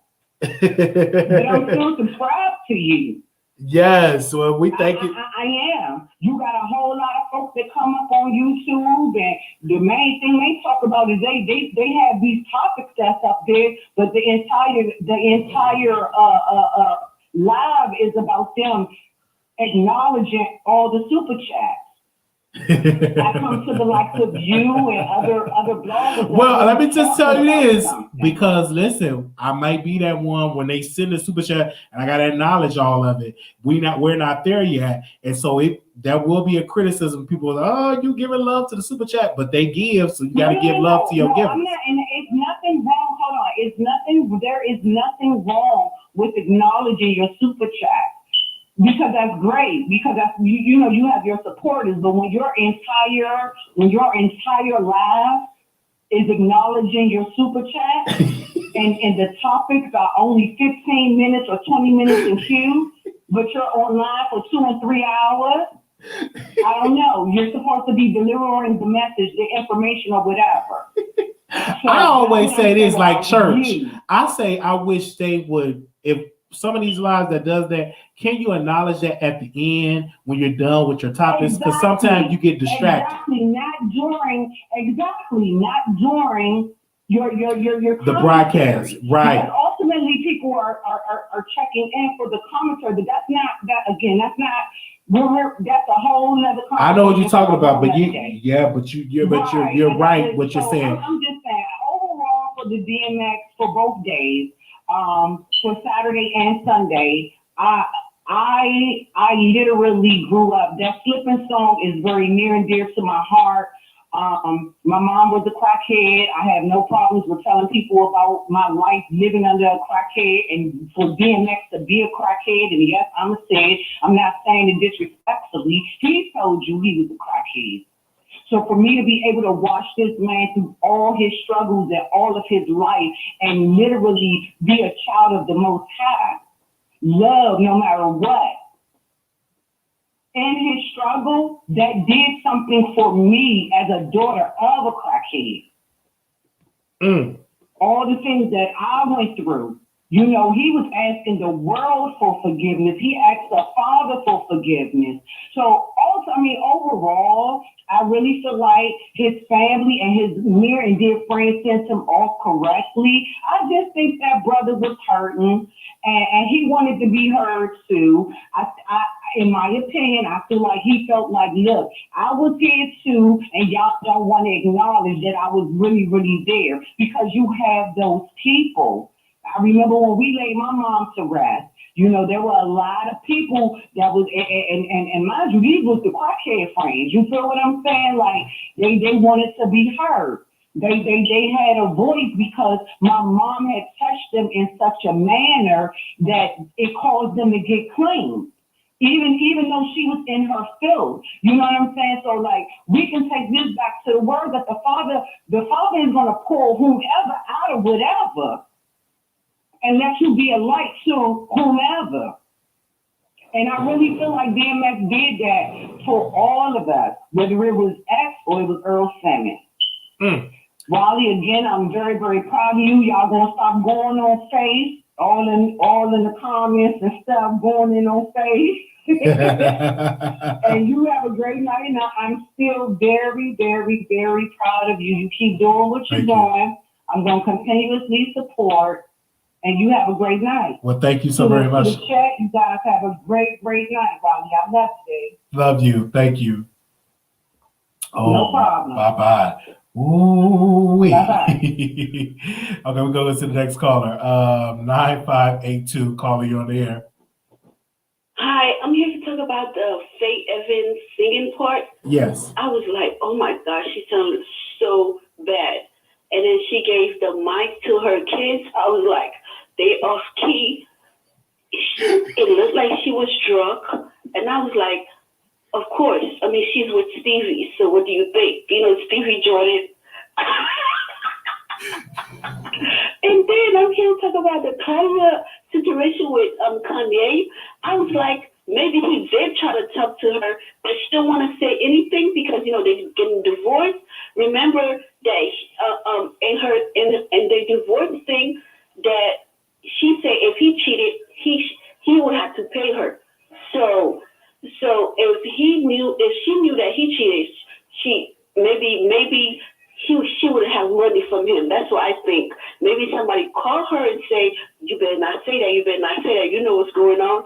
And I'm like, Claudia is a beautiful woman. Who would want her? If Kanye want her, so what? And we're acting like Claudia, that's all she do is talk. Maybe she's telling the truth. That's all. Thank you. Thank you. Thank you so very much. You just never know who's going to call us to the Wiley Show. 5161, calling on air. 5161. Hi. Hey. Yeah, hi, Wiley. Hi. Hi. I was calling. I wanted to comment about the young lady that was shot by the police. Yes. Was she somehow bullied? Like, well, you know, was that a bullying moment with those girls standing outside her house? Well, word on the street is they're saying that she was defending herself because they came to her house to jump her. That's what they said. They said she the one that contacted the police. But every other part of the token to that is that when the police came, he saw her with the knife and coming towards another woman, another young girl with the knife. You know, unfortunately, her life was lost. But what do you have to say about it? Did you watch the video of her? I saw clips of it from different platforms. Okay. They couldn't show everything. They stopped it right before the cop shot her. But I'm just like moved by the story a little because I don't agree with her being shot dead. Okay. She still was a child and she was dealing with a situation that was probably difficult in my eyes for her to handle. I am a school teacher. I do teach high school, so we see kids in conflict all the time, and they are not taught how to handle them. And so, I don't know, I just put myself in her shoes. and like you feel the pressure of these people trying to beat you up, and it's just you, and it's like 8 of them. Yeah, I mean, and then I also kind of felt like this is a little bit like the stand your ground law. So like I don't know. I don't think that was justified. I don't think she was right. I'm not saying she was right with going in and getting a knife and trying to hurt someone, but at the same time, I don't think it was right for her to be shot dead either. And I don't think it was right for all those people to be standing out there trying to jump a girl. Like, really, what's your problem? Like, is it that serious? It's a culture of where were the parents? I mean, where were the adults that could have de-escalated that before the cops got there? You understand what I'm saying? Oh, yeah. What was those girls? And that is like so sad. And it was a life that was lost.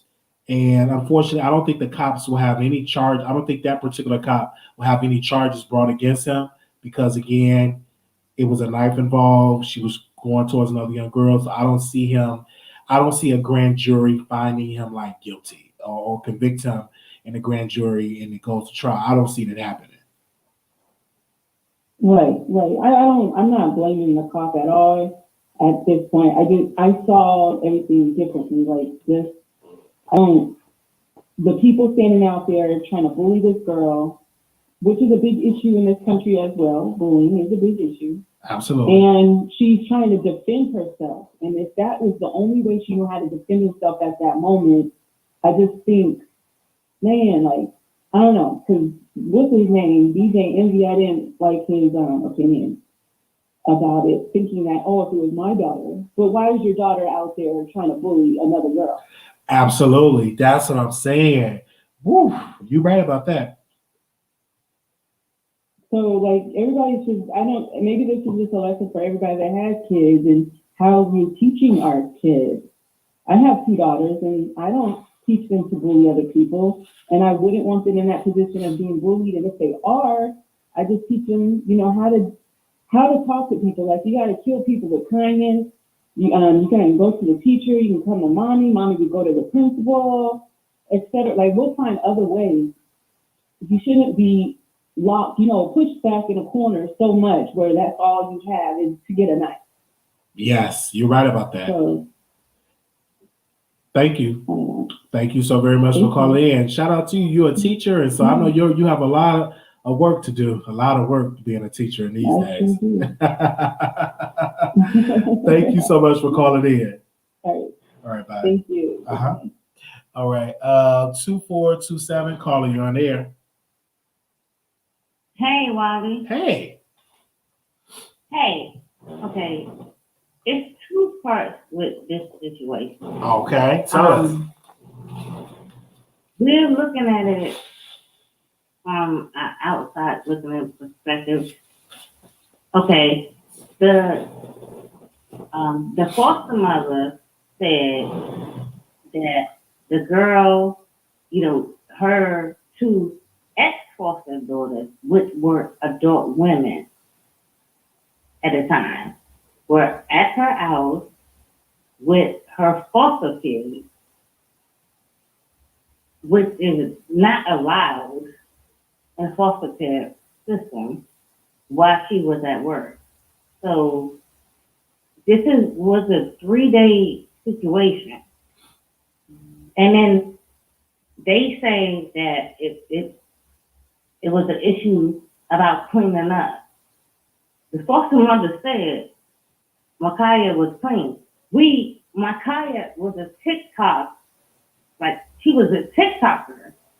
Like her room wasn't dirty. You could see constantly her room was clean. She was a TikToker. Like on TikTok, yes, doing ma'am. her hair and stuff like that. Her room was clean.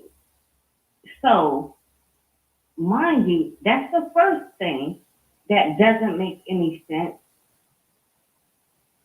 And then the second thing is that Micaiah was calling the police, and her sister was calling the police days before, 3 days. These women, the foster mother didn't intervene for 3 days. She let these women terrorize this 16-year-old girl. This is what we need to understand, and this is what we need to put in place. This is a 16-year-old little girl. She's a child. She's already in foster care. We don't know why she's in foster care. But she's being terrorized by adult women. Let's talk about that. That's the first thing that we need to think about. Okay? Because on TikTok, Micaiah was popping. She was doing her hair tutorials and everything like that. And she was popping on TikTok. And she was happy, minding her business. I understand that piece about the TikTok. I hear that, but again, she had a knife, and that's not. I'm gonna say, listen. If you have 3 grown women, okay, everybody says this chick is a girl. That was a 28-year-old woman that she was about to stab. Again, it wasn't a child. Okay, we understand that, but what if it was a child or not, an adult or not? The point is, you can't be going towards somebody with a knife in front of the police. Let me tell you something. If you in a situation where these people have been harassing you, okay, and then even the foster mother said they was coming to visit her. They was her ex-foster kids for her birthday. You're at work. Why are they at your house? These foster kids that you have, they don't need to be at your house. That's not, foster care rules don't work like that. I looked it up.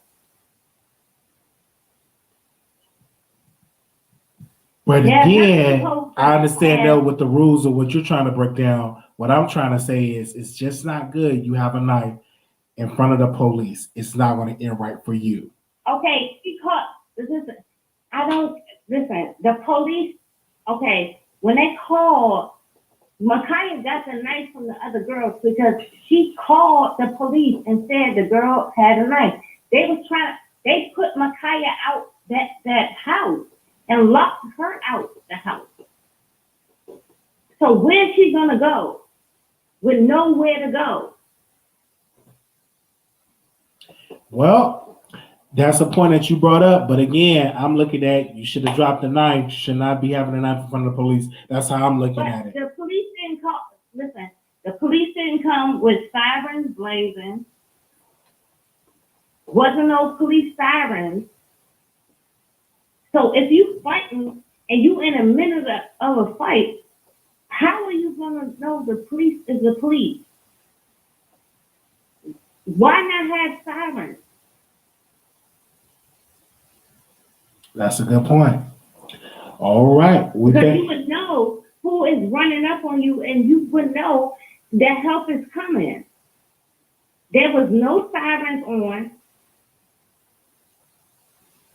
And then another part of it is it comes on the other side.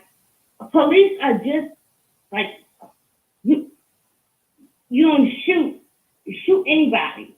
You don't even know what the fuck is going on. You pull up to the scene. They was fighting their ass off in front of the police officer. Mm-hmm.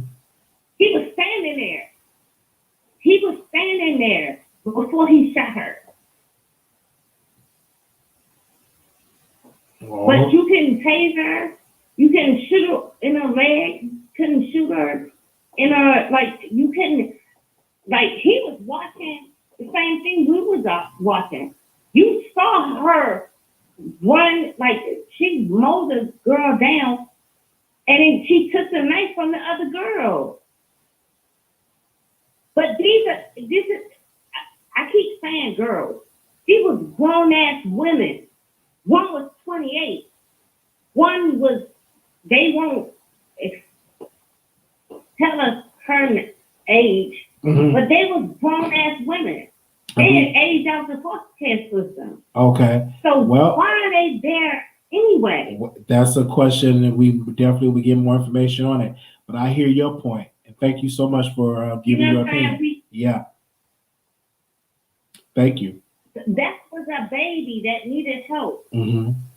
And they was. I don't agree with all the shots. It could have been like a rubber bullet, or could have been a taser situation. But again, I'm looking at the officer aspect.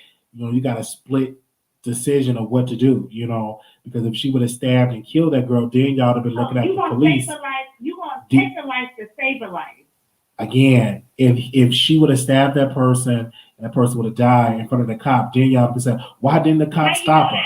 I'm saying if that would have happened, then the thing would have been, why didn't the cop stop her? Or why the police was right there. No, that would have been a grown-ass woman that didn't need to be harassing and attacking a little girl. All right. That's what it would have been. And that's what it needed to be. All right. We here right there. But we thank you so very much for calling in. All right. All right, thank you. So the number is 646-716-8447. If you want to voice your opinion, you can. I don't like answering anonymous. Anonymous, you live on air. Hello. Hello. Yes, you live on air. Hey. How are you? Doing great. Awesome. Okay, so I want to say congratulations to Monique that she's moving and, you know, going back to stand-up comedy. I think that that's good. So, yeah, I think that is good. With everything that she's been going through, you know, everything that she's been going through, for her to get back into it, I think that that's a good thing. So congratulations to her, you know what I'm saying? To piggyback on what the last caller stated, because that's actually why I was calling in. As far as like what she was saying as far as those were, you know, aged out foster kids that was at the house. I disagree with DJ Envy. I don't think that the police should have shot. I think that the police should have came, assessed the situation, found out what was going on before shooting somebody in the back 4 times, because that's excessive. Like, for instance, if you come and you do something to me, you know, like stand your ground. If you shoot somebody 1 time, that's one thing. But if you shoot somebody 3, 4 times, the law does no longer consider that to be stand your ground, that you was in fear for your life. Because there's a girl that I know that a guy, you know, he knocked her out, her and his girlfriend was fighting. The guy got into it and she shot him, but she shot him more than 1 time. She went to jail because the guy died. So if they charge, you know, regular citizens with excessive, you know, deadly force, then how are we saying that it's justifiable that the police shot this girl 4 times without thoroughly assessing the situation and finding out what was going on? So it's like a double-edged sword. It's like we're saying it's okay for police to kill us. That's what the law is saying. That's what the people is saying. Like, it's okay for the police just to come up and just shoot and just kill you, and that's it. And that's not how things should be. They should be trained to assess situations. There should be other methods that they should be able to use to intervene, because you don't hear about a whole bunch of police killing white folks, but you hear a lot of police shootings about black people. Just like the guy that just got killed by the police, got shot up multiple times, the 42-year-old guy that Roland Martin was out there protesting with today, shot and killed in his driveway multiple times with his hands on the steering wheel. They feel like it's justifiable, and they don't even want to release the body cam footage. So we have to, you know, stand in unison, because, yeah, people probably feel like, okay, she was coming at the girl with the knife, but given the circumstances of everything that we have heard and the stuff that we have seen, do we really think that it's justifiable for the police to have shot her 4 times in the back and kill her? Well, again, a cop, he shouldn't have did it 3 times. Maybe he should have used a taser. But again, this young girl coming at her with a knife. I mean, what do you? Hey, This situation is different from the situation that Roland's doing, because that guy in the driveway, I don't think he was even armed. But this situation is totally different. This is when a weapon was involved. It is completely different. But what I'm saying is that why are cops trained to just come, jump out, and shoot? What is the purpose of calling police if they're not coming to intervene? The purpose of the police was being called was, okay, hey, these people are trying to jump on me, come out and save me. Not come out and come and shoot me. Plenty of times people have called the police and police just get out and start shooting without thoroughly assessing the situation. So I understand that that's different, but there are several incidents where people have called the police and police just come out and just start shooting. You know, for instance, the Tamir Rice, the lady called and said there's a kid in the schoolyard and in the playground playing with what I think is a toy gun. The police just jumped out and started shooting. They just jump out and start shooting without even assessing the situation. So I think that these officers need to be trained. I think if they're scared, they don't need to be police officers, and they definitely don't need to be in communities that they do not feel safe in. I think a lot of these people that join police forces are KKK members. They hate Black people, and they find any reason to kill Black people. And the system justifies it because there's rarely situations where cops get found guilty and is convicted and is given some harsh sentence, some harsh prison time. For the most part, they're off. They get to resign and they get to transfer and get another job. That's what you're saying. It doesn't make any sense. Okay. So you disagree with DJ Envy. And you disagree with me too, because I agree with DJ Envy. I absolutely disagree with DJ Envy. Okay. And the fact that he was trying to justify it, I don't think that there is justification in the police shooting somebody excessively, regardless of her age. Forget if she's 15. Forget it. What if she's 20? What if she's 30? What if she's 40?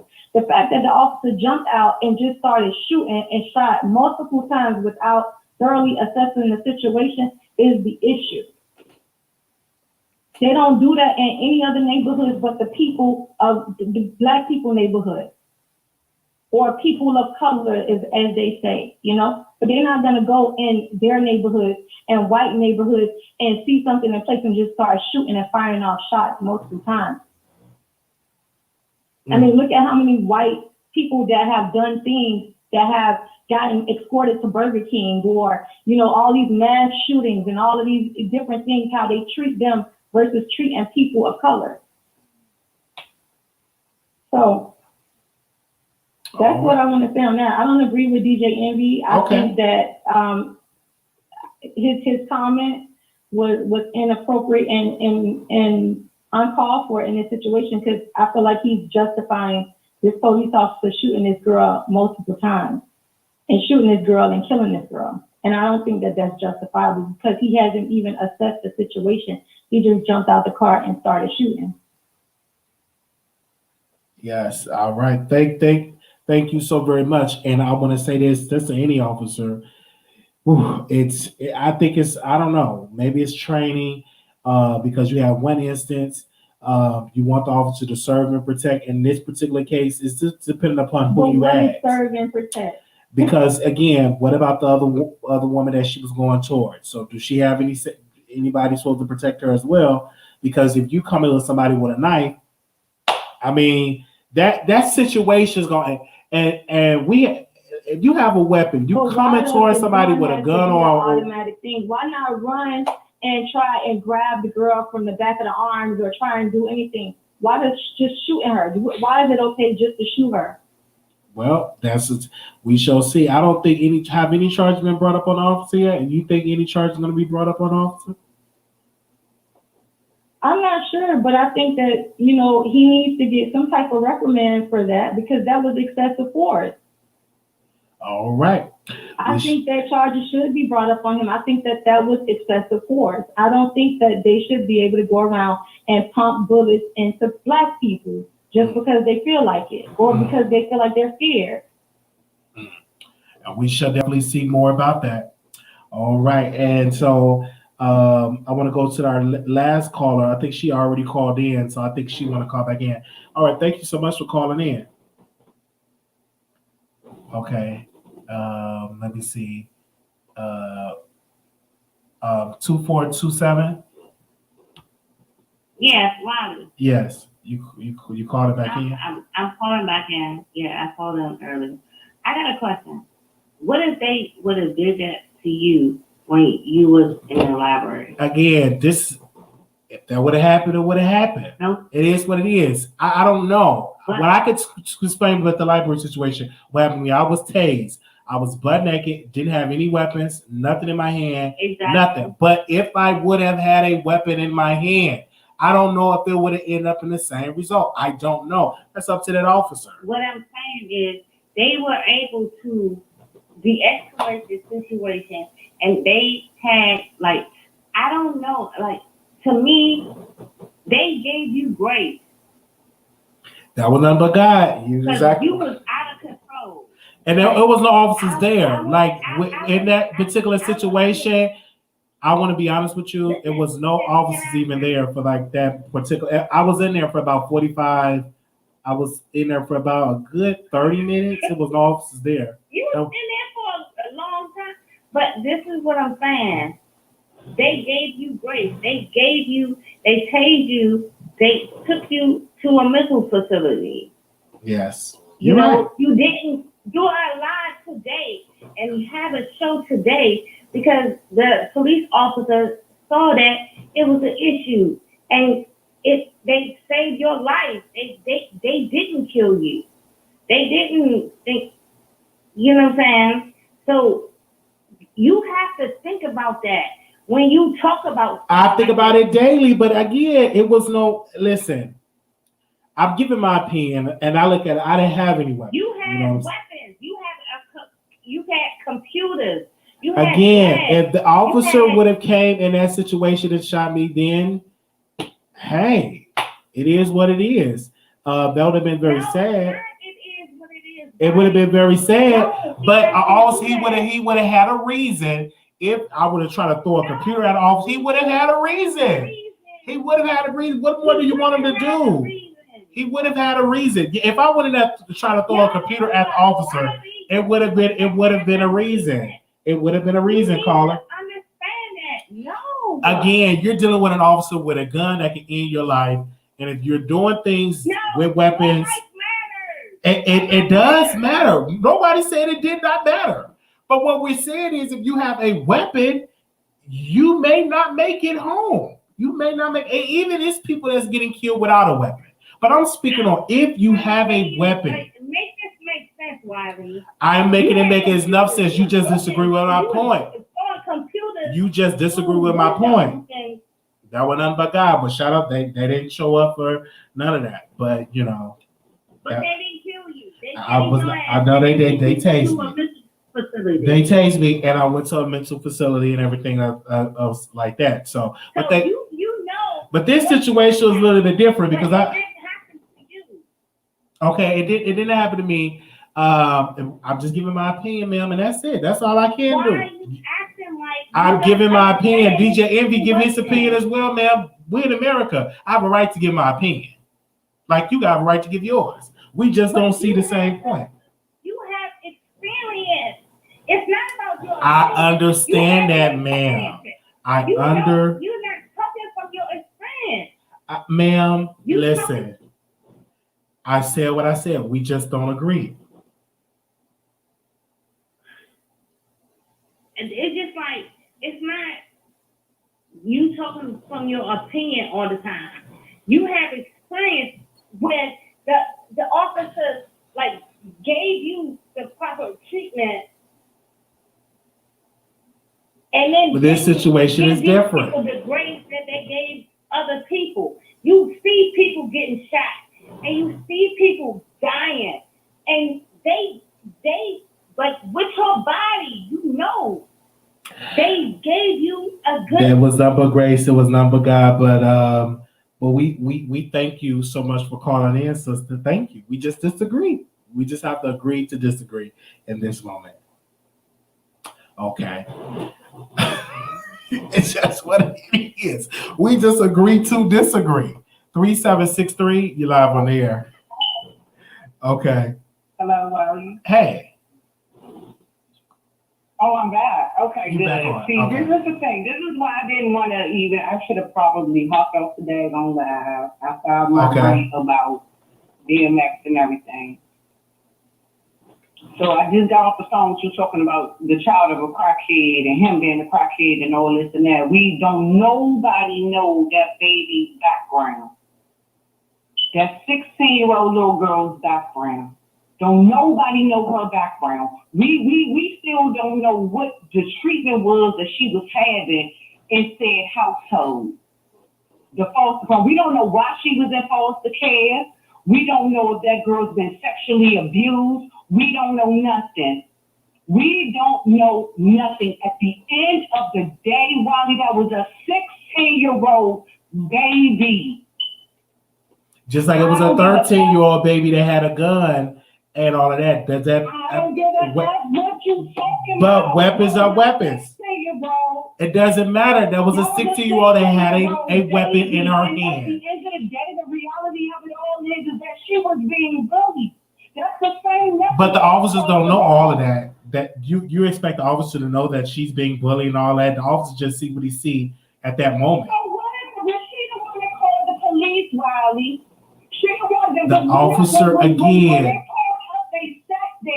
They sat there for a minute and watched all of these things go down. How else is it that it was able? Okay, granted, we can say the father was incompetent or whatever, but how did things get escalated so far to the point where even this man was able to kick another little girl in the head?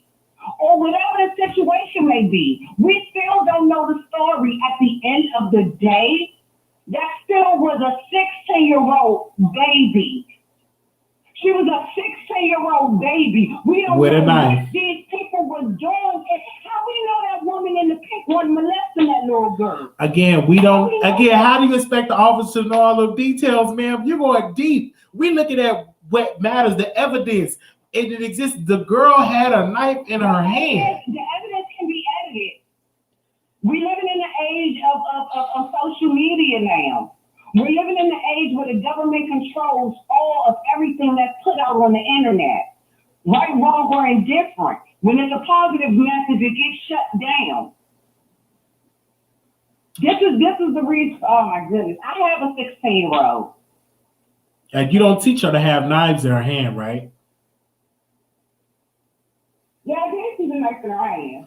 Yeah, I did. You teach her. But you notice how everything was cut, and the only thing they did was they froze that one screen. There is nothing before that incident. They still have not released the freaking the audio of when this baby called, and if you go back to when the incident first happened, there's like an hour to 2 hour live that somebody in the neighborhood was actually filming, and you hear people talking about what happened prior to said incident. You don't see that no more. See, I think we as the people got to realize that there's a serious agenda that's being put out here. And I like how your audience keeps saying, oh, that's your drunk friend, your drunk audience. I know. No, nigga, I'm very in tune. Right. And you have another comments because the comments is that way.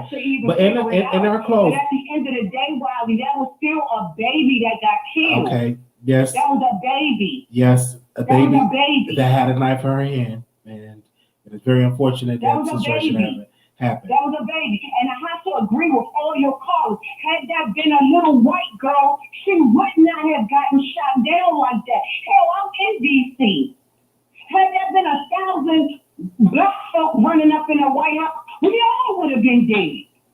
It was 1,000 white folk that ran in the goddamn Capitol in the White House. These mofos got hit with tasers and mace. It was only one white person that got killed. So miss me with, she would have killed, and they don't give a damn about us when we kill us. They don't. That man went there with a freaking agenda. So they had just gotten pulled, what was it? Dang, man, I hate when my words get turned up like this. He was found guilty. That man, in my opinion, that man went there with an agenda. He was angry. He was upset. All right, and we thank you so very much. When he got out that car, the only thing was from the video I saw, only thing he said was stop. But you had already been sitting there and watching the melee happen. You ain't get out before then. When you first get out, you're supposed to say, okay, who is the person? He was supposed to announce himself. Who is the person? Then you're dealing with a child. All right. We thank you so very much for calling in. Thank you, sister. Have a great night. You still have my support. Yes, thank you. Yeah, I know y'all passionate with this subject. Okay. Wow, we supposed to have another guest. Look like I'm gonna have to interview that person tomorrow. Okay. Because it's almost 11 o'clock. I did not think we was gonna be this late with this live. 7092, call you on air. Hello. Hey, Wiley, how you doing? Hey, you sound like you in water. Can you hear me? Okay, go ahead. I can hear you, Wiley. Wiley, this is Christina from Colombia. Wiley, my heart goes out to the young lady that lost her life. I don't condone violence. I do have a daughter myself. She's 21 years old. If anything was to happen to her, Wiley, I don't know what I would do. But Wiley, I will say this. Do you remember the incident? I think it happened maybe 5 or 6 months ago, where the 3 teenager girls, they went into the Walmart and they killed this other teenager girl. What they did, Wiley, was they went in Walmart, they went and got a knife out of Walmart, and they stabbed that young lady, and they killed that young lady. And what makes it so bad, Wiley, the mother drove the young lady to the Walmart to confront that young lady, and they killed that young lady, and they videoed it after. So what we have to do is we have to take control of our kids. Amen. And let them know, like, this isn't right. Because what you live by is what you die by. And I can understand she was a young lady, but our kids today, they are out of control. And it's a lot of these parents that don't even have control of their own kids. And they look for society to raise their kids. So what we have to do is take some type of responsibility and, have some type of control over our kids. Because what they did to that young lady is, and then they didn't have no type of remorse. They laughed, they made a video, they laughed about it. They went there and they killed that young lady. They went in Walmart, they got a knife from Walmart. They stole the knife from Walmart. And they killed that young lady at Walmart. They stabbed her. And these girls was like, what, 13? I think the youngest was 12, 13, and 14 years old. So while I think everybody needs to take that into consideration, we need to have some type of responsibility for our kids and teach our kids better. You know what I'm saying? We need to teach them better. And that's all I have to say, Rob. Absolutely. Absolutely. I agree with you about teaching our kids better. And thank you for bringing up the incident of the stabbing that young woman and that she died. So this is the point that we bring it up. And again, I want people to know this is a very emotional subject, but everybody is not going to agree with you. Don't make it that I don't love you any less. I just have my opinion about the situation as well as DJ Envy, and people are just going to have their opinion. That's okay. But thank you so much for calling in, sister. Thank you. Thank you for giving your opinion. Oh, yes. Bye, Riley. All right. Bye-bye. Oh, gosh. Child. These people, they was getting angry at the Wiley Show. Oh, gosh. So angry. But it's okay. It's a good show. Don't be angry. All right. Thank you so very much to the people that called in. Thank you so very much for that. Shout out to people on Patreon that came through and showed us love. About last week or the week before that, So I just want to thank you all so very much for that. Also, we're going to give a special shout out to all the producers on the show. Thank you for the love. Thank you to Hershii from Chasing LA for coming on. Thank you for coming on. We love her. Thank you so very much for him for coming on for the show. And that was today we actually interviewed. So if you all go back, you all will see that when our first segment interview Hershii from Chasing LA. Okay, and I think we will get official campaign. Now we were supposed to have him today, but the show we went to a whole after show, and I actually got to go to bed because I got to get up for work. If I want to get a ticket, because if I go to that Monique show, that means I got to fly from Chicago to Georgia and then leave Georgia and fly back to Dallas. Okay, because if I go to that show, all the VIP tickets sold out. And I wanted the VIP tickets. I should have got the tickets the first day I seen Monique there. I should have went and got them tickets. But I'm just looking at the video. I'm like, you can't wait till the last minute because black folks, they definitely. Okay, because I definitely gotta get my rest. Okay. Hey y'all. Yes, Monique is doing comedy again, and she will be in Atlanta, and then she going to Mississippi. I might even do the Mississippi one, but no, I'm gonna go with they because we can go there together. We can have fun. Y'all remember when Kaya said Monique sweated all the black out?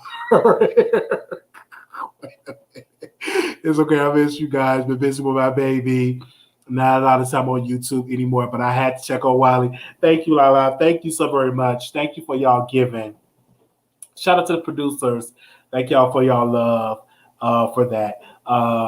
We will be back on YouTube, some more episodes. I have been a little lack over here because I've been sleeping, because I'm working, sleeping. I'm trying to unpack, and I'm just under a lot because I'm trying to unpack stuff and just really, really a lot. I said, wait a minute, let me go ahead on and unpack stuff and call in and getting stuff together. And I got some new shirts that I can fit. I actually got these new pants. Let me let y'all see it. But I didn't get the shirt. Y'all see the pants? I didn't get the shirt with it. I just got the pants with it. So I gotta learn how to shop my size. And these pants fit perfectly, and this shirt fit perfectly, and they ain't all scrunched up. Oh man. The new job is really good. It's working with veterans. I say it's really good. It's a lot of work, but it's different because it's a lot of males, so it's better. And what I'm learning at this particular place is, even though they pay me nice, you putting in the work. And so I'm thinking, so shout out to the lady that's training me. She did a wonderful job. So I got like 2 more days of training because she did an incredible job and stuff like that. Only thing is I'm just trying to make sure that I know how to do stuff and get stuff together and stuff like that. The diet is going well. It's going well. I broke it a little bit today, and I'm back on the juicing. So I'm not 100% on the diet, but I do the juicing, and I'm still doing the juicing because every once in a while I have to break it today and give me some French fries. So, but I would say 90% of me is on the diet. Okay, 90%. The other 10, I gotta make sure I get to 100. I wear a size 2XL in shirt because this is a 2XL. That's more comfortable, free. I got the NWA shirt, straight out of Compton, and I got some other shirts I gotta wear and stuff like that. And so yeah, I wear a size 2XL shirt. Yes. Okay. Yes, I'm still doing the juicing. I got like the naked juice. Child, that's the naked juices that I was drinking. It was going through me like them naked, it was like whoosh. And so I'm on this other juice that this other guy got me on, but he wanted me to pay him like $500 for like juicing. I'm like, child, I'm gonna just do my own juicing and get my own ingredients and stuff together. What side with other shirts? Other shirts, it was like a large I can't wear large anymore, baby, or extra. I have to wear like a 2XL. That fits me well. You know what, babe? We have to protect us from us. We have to protect us from others. Yes. All right. I'm already there right there. Okay, shout out to y'all in the chat. Thank you to all the callers that called in. Make sure y'all subscribe. I'm gonna try to come back tomorrow because, like I said, we were supposed to interview King Payne today, and I got caught up in this whole show. So we'll definitely get it. I was very shocked and surprised he want to come on the show, but we have another interview, so that'll be great. Black State playing with checkers versus chess. It's not about one shooting. It's about the whole system. It's about the whole system. Absolutely. They said, what your pant size? Ooh, child. I got to size myself. I can't even lie to you. Child, because I'm tall. So I can't. Remind me again. Send me a DM. I got to weigh myself. Send me a DM. Because I don't know if it's like a 38 in waist. Because I'm tall. Like a 40 in length. Yeah. I gotta wait. I gotta actually get myself together with the size and stuff like that, and I'll let you know. Not no size 28, child. Ooh, no way. I'm like a size 38 in waist in the length because I'm tall. Like a 40 in length because I'm tall. If I say that right. Okay. Child, somebody said a 20. I wish I was a 28. More like a 36, 38. Yeah, like a 38 in the waist, like a 40 in the length. Okay. That's why I just tell people to just give me shirts. Because don't even try to do pants because I got some pants on Fashion Nova and I got like an extra large and this fit me very well. So I know that size. Okay. This fits me very well. I got this on Fashion Nova, and I think I got this shirt on Fashion Nova, and I got some other shirts that I got. I'm just trying to develop a different style and stuff like that. Okay. They said, what do you think of Candace Owens? I actually have Candace Owens' book, and I'm going to tell you this. I'm reading her book right now. I am on page. What page I'm on? I am actually on page. I just started, you guys, so don't judge me. I'm on page 18. So I'm reading her book, The Blackout, and I just want to say I agree with some of her principles about some of the stuff she said about family, about having two-parent households, stuff like that. Some of the stuff I don't agree with her on, but some stuff I do agree with. I love when she speak about two-parent household. Okay? Yeah. Because I'm 6'2". Somebody asked me how tall I am. 6'2". Anything else y'all want to ask me? So I got this book and this book. What other book did I read? When I get on the airplane, I definitely do a lot of reading. I read this book. Now, if you want to learn some stuff about Trump or get some stuff, learn about his family and stuff like that, Mary L. Trump, she read the Trump. She did that. This is his niece. His brother that his brother died young.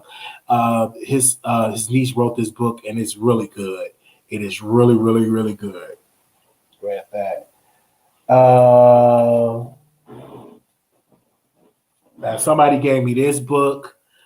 The soul is the case. The soul is the case against R. Kelly. I don't know why somebody gave me this. They want me to read this. I said I'm gonna read it, okay. And then I didn't get a chance to start my Mariah Carey book yet. I got the Mariah Carey book, so I got a lot of reading to catch up on.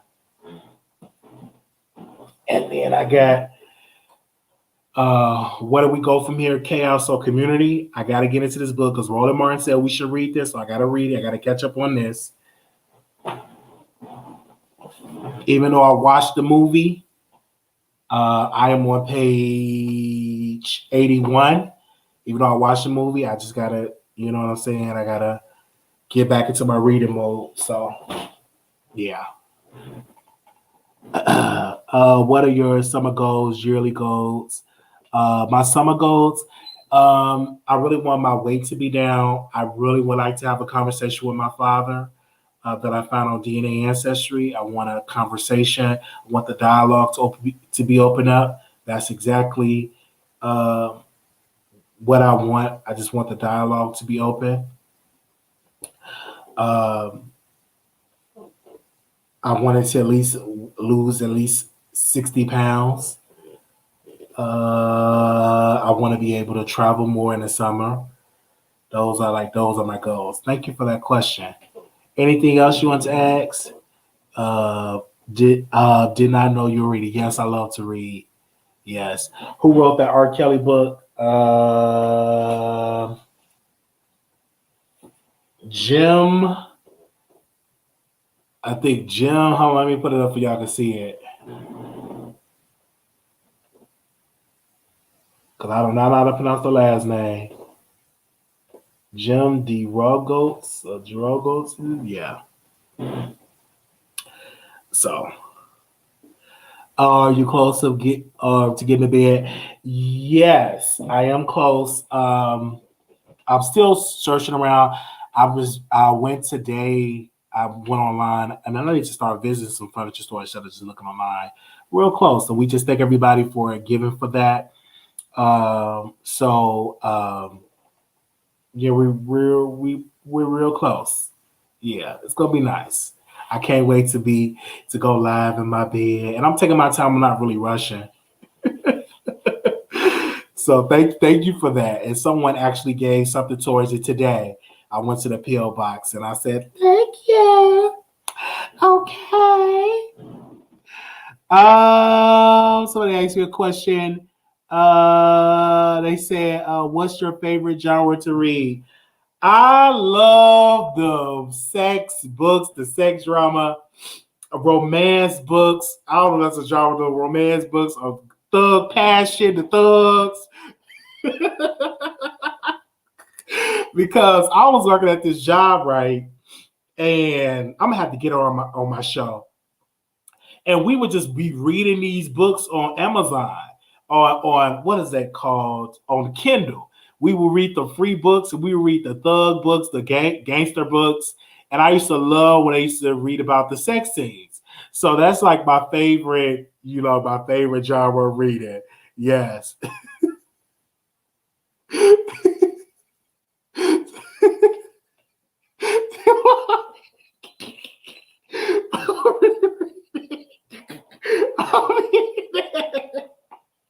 I'll be ready to get turned on. Oh gosh. Oh, and this is another book I want to read. Oh God. This book, Kamala Harris, The Truth We Hold, an American Journey. I'm definitely going to be reading that. Okay. Okay. Yes. He like biography. Yes. I like biographies too. Yes. I like biographies. I love, I remember I read way back Mahalia Jackson. I read her book and I heard that I ain't gonna get into rumors, but I read that. I read a book about Jackie Robinson. I used to love Elan Harris books. Oh my gosh. Growing up, being a gay guy, you know what I'm saying? And I would go to the library and I just stumbled into those books. I didn't know who Elan Harris was. I was just in the library, right? And I just got these books. So I'm like, what the fuck is this? This shit is good.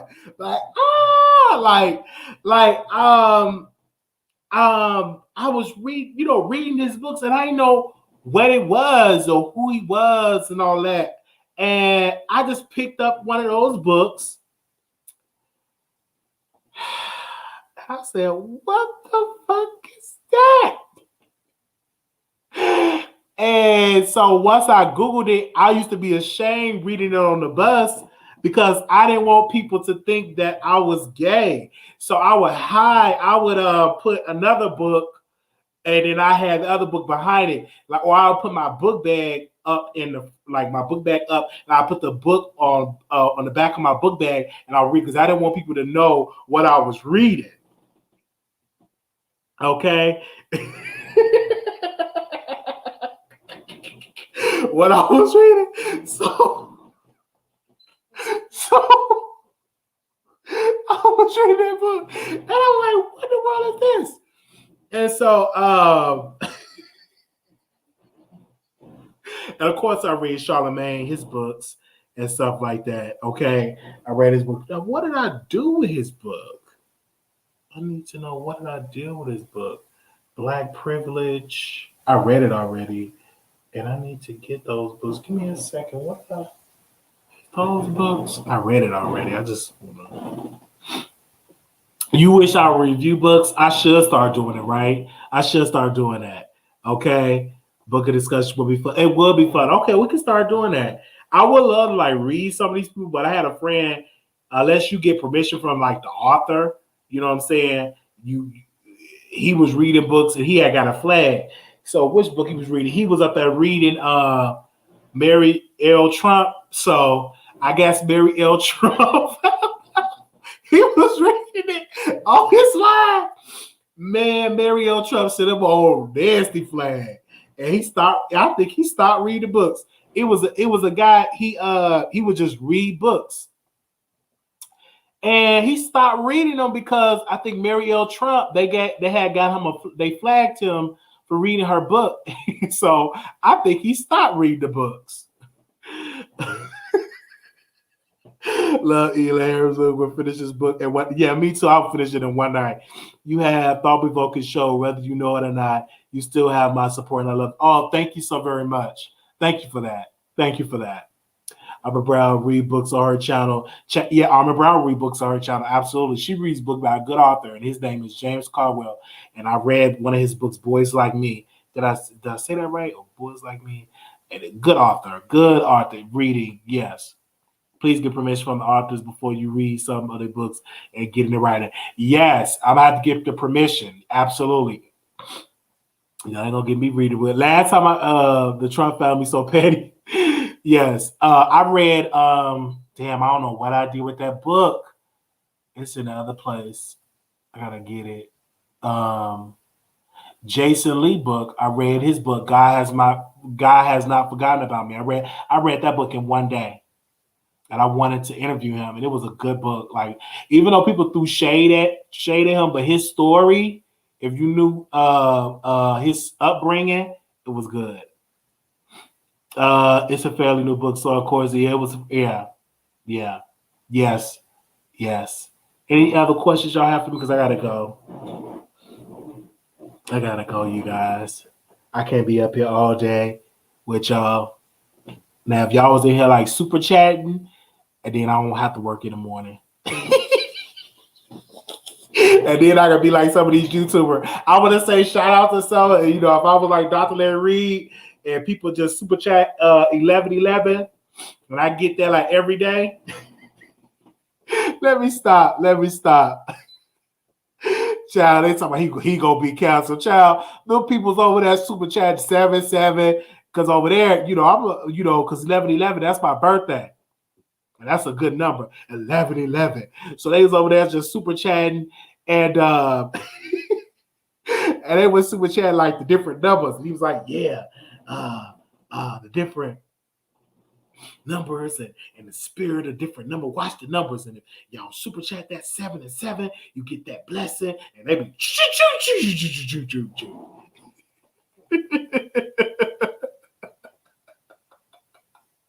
But one day we'll get there, people.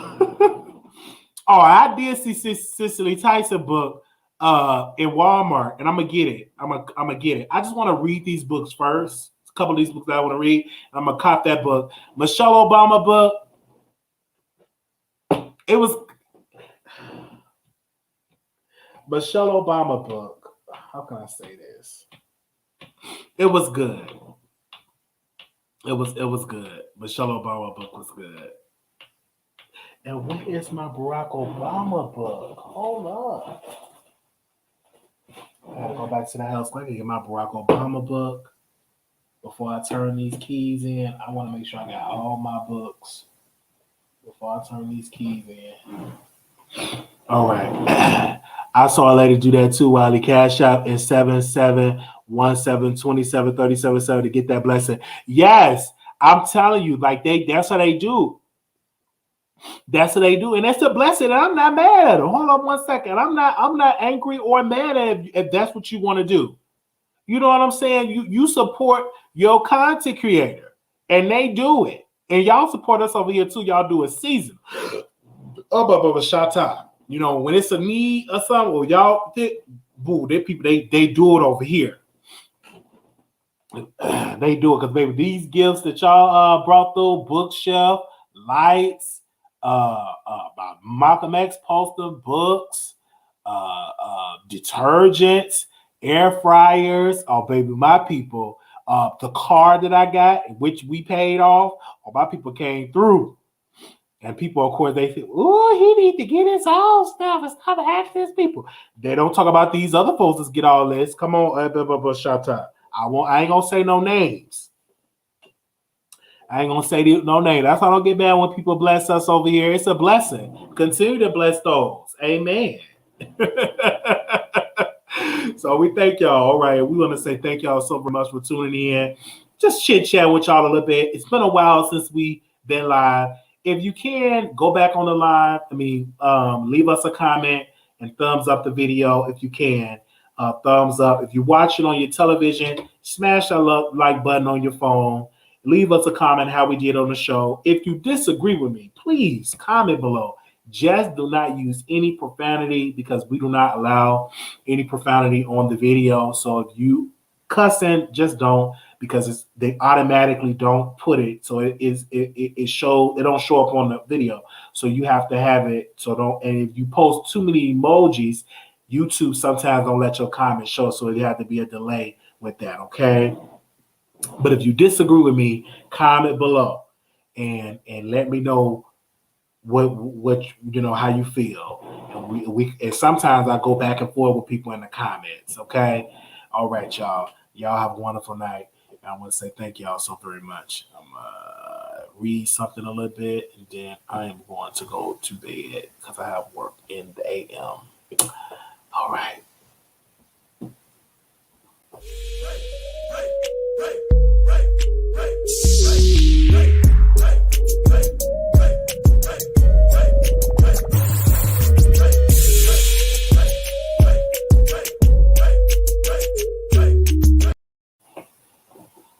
All right, which book I am going to read? That was a good show. Good show.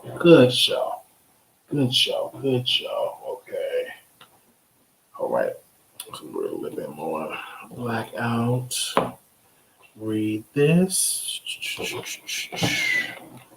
Read at least about 50 pages of this. If we get Candace Owens on the show, it'll be something. We get Candace Owens on the show. Gotta read her book. All right. Should I close that on this? Hold on. Did I close it? Oh, I'm still live. I'm sorry.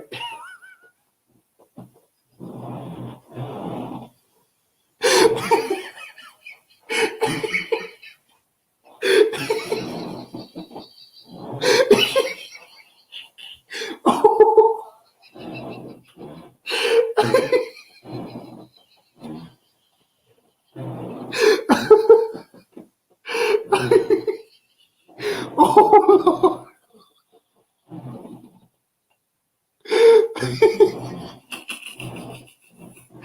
all right. Bye, y'all. Oh, let me go.